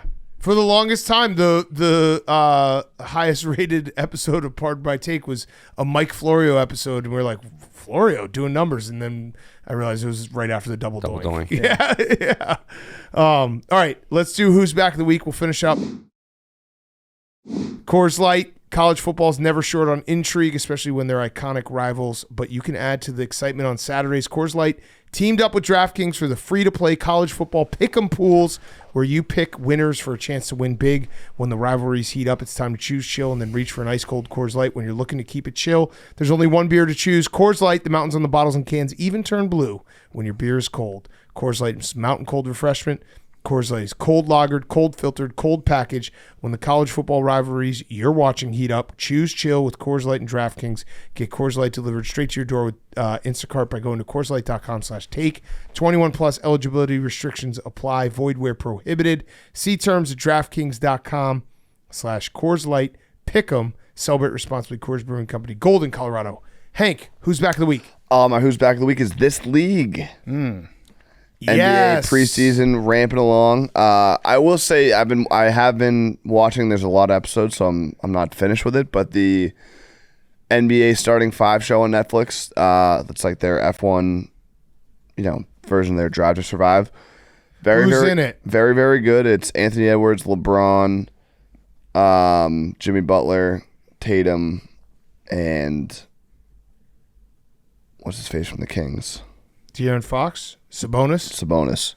And I've had to tell myself this remind myself it is an uninterrupted production. So it could be very biased, but I do find myself liking LeBron. In what way? Like he's just funny. He is a funny guy. Like he's funny. He's he just is a goof. funny. He's just a big goof. Mm-hmm. But again, it's like this is what they want you to think. But whatever. So I'm excited for NBA to come back. Today, the Knicks played the Timberwolves in MSG right after the first time they met since the DiVincenzo trade. Yep. And I don't know. That's why I was checking my phone. I don't know how things went with the post-game pressers after, but like it looked from tweets and stuff and the video that were basically lip-syncing, so you don't know exactly what was said, where DiVincenzo was basically talking shit back and forth with Tibbs as he was shooting a free throw, being like, this is what happens when you let me run the team. Or when like you run the team. Yeah, they were just basically just like John in the middle of the game. Mm. Yeah. And someone asked, they asked him if he could hit a game winner over one of his former teammates, who would you choose? And he just said, as long as it's in front of Tibbs. Oh. That's not, he said, I can't finish though, Tibbs. There's like. He also got into it with Jalen Brunson's dad, Rick Brunson, who works for the Knicks. Did you see that? Post game, they had to be separated? No. Yeah. That's what I'm saying, this league. Yeah, this league big time. So he said I was talking to Tibbs to Rick Brunson. Yeah. When he was saying that's what happens when they let you run the show. Yeah. But it feels like maybe he was talking to Rick Brunson. Yeah. Which is kind of awkward for Jalen, who was like, wow. All right, go ahead, play it. He says, I can't finish, right, Tibbs? I can't finish, right? Oh, I like that. This league, big time. So he says, my relationship with Jalen, that's my brother and my best friend. That's a separate relationship. Weren't people saying that he was like the last of the friends? Like not as close? No, Dante and Jalen Brunson were roommates in college. Dante and Josh Hart didn't like each other. Got it. in college. Got it. Okay. Got it. This league. But why'd they get rid of Dante? I think he didn't like being like looked Off at as the the bench. fourth guy. Yeah, as the fourth guy. On He the was team. going to probably be off the bench again after being. But is he gonna be? He might be off the bench in yeah, he Minnesota might be. too. Yeah, yeah. Either way, this league. Good who's back. I had it written down. Good job, Hank.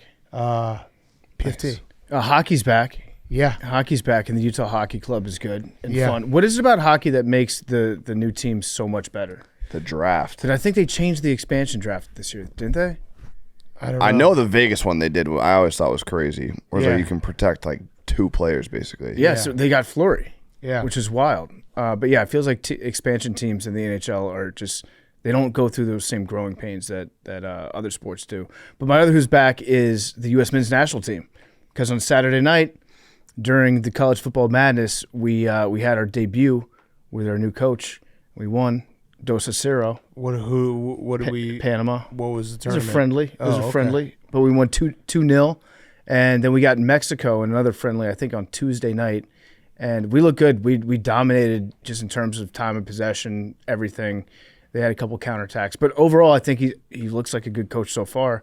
We're not playing our best players against Mexico. I think Pulisic is going to sit out because he wants to see what the bench looks like and give them more playing time. But Got it. I'm back. I'm back in on What do US. we get if we win? No, it's a friendly. You get friendship. You win friendship Why are they doing it during football season? because they also play sports.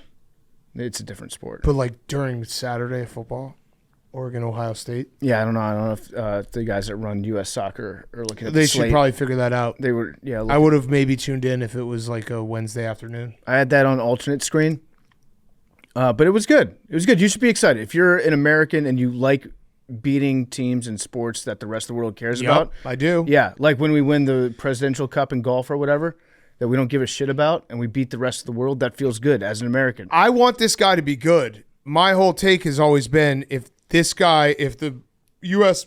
men's national team doesn't get good, are we going to keep blaming the coach, or are we going to be like, hey, maybe we're just not good? No, this is just on us not being good. If we don't, Okay, if we yeah, don't turn then I'm around. good. Then I'm in. I'm all in on him. I'm still all in on the idea of somehow getting this guy to make Messi a temporary citizen, or get him like a passport. Yeah. And then Messi will play for us in the World Cup. Let's do that. Let's do that. If he wants to win another one, he does have a World Cup victory. Ronaldo could never. All right, my who's back is Rick Pitino. Yeah. He went back to Kentucky. They were doing a celebration for the championship team. Obviously, Mark Pope is now the coach. He was on that team. It was cool. I think our guy, Matt Jones, also got an interview with him. Yep. So, felt like it was kind of all coming back together. It was nice. I like that they're just letting Rick kind of help out coaching the Kentucky basketball team, even though he's the coach of St. John's. I think there were some St. John's fans that were a little upset, but they were You're getting cucked. They You're getting were coach cucked. celebrating a championship. Yeah. Hey, St. John's fans, you can sit in the corner of this hotel room and watch. while he Also, coaches Kentucky. Also, Rick Pitino's back because there was a New York Post article that said St. John's, New York's largest Catholic university, has canceled Columbus Day, and he just said fake news. So Yeah. I'm not gonna read the article. I'm just gonna go with Rick Pitino and say fake news. Yeah, we don't need community notes. We got community coach. Fake news. That's fake news. They can't take that away, can they, Max? No, not for Italians. No. That's are you gonna take tomorrow off? You can have tomorrow off. No, I'll be here. The Italians would want me to be here. The Italians Sure. would want you to work. Yeah. How baggy are we going I'll be tomorrow? late. Okay. Yeah. All right. Yeah, that's what Columbus would want. Enjoy your heritage. Okay. Anything else? Another great week of football. We're officially a third of the way through the season, which is nuts. I hate it when you start saying that. I'm just saying that it's like crazy that we're a third of the way and we have. It feels like we're starting to figure some things out. I think we figured some things out. You guys are still alive. Listen, we got tiers. We know you, what the Hank. tiers It's are. exciting. He's the worst. Yeah, Isn't that exciting? We're better than alive, Hank. It is kind of I've crazy. never been so alive in my life. It is kind of crazy. We're excited for you This guys. desk has the best record in the podcast. Yeah. You deserve it. We do. What's your record, Max? 3-2. You guys have played enough. 4-2. Game. That's 4-2. Ken Palm came out today. Oh, was Ken Pop I love say? that. I'm just How's looking Nova? at it. How's Nova looking? Better than people preseason polls are saying. Where's Wisconsin ranked? Not good, probably. Let me look. I love when 46. Okay. Nova's 20. Got some work Nova's to do. 20. Got some work to do. Are we thinking future on Nova? No. I actually think they're going to be really bad this year, but maybe that's when mean- maybe that's when they'll be good. UConn's 5. Yeah, they're going to be good again. All right. Let's wrap up numbers 3. 20. We'll go 8. There you go, Memes. We're moving it around. 11. Memes, you're going to get this. No, you're not. He's going to get this. Actually, today will probably be the day you get it. He's never going to get it with 3. He's done 3 for, 3 years straight? You got to get off 3. 21. PFT, what's your number? Have you ever gotten it? I've not got it. Hank, what do you got?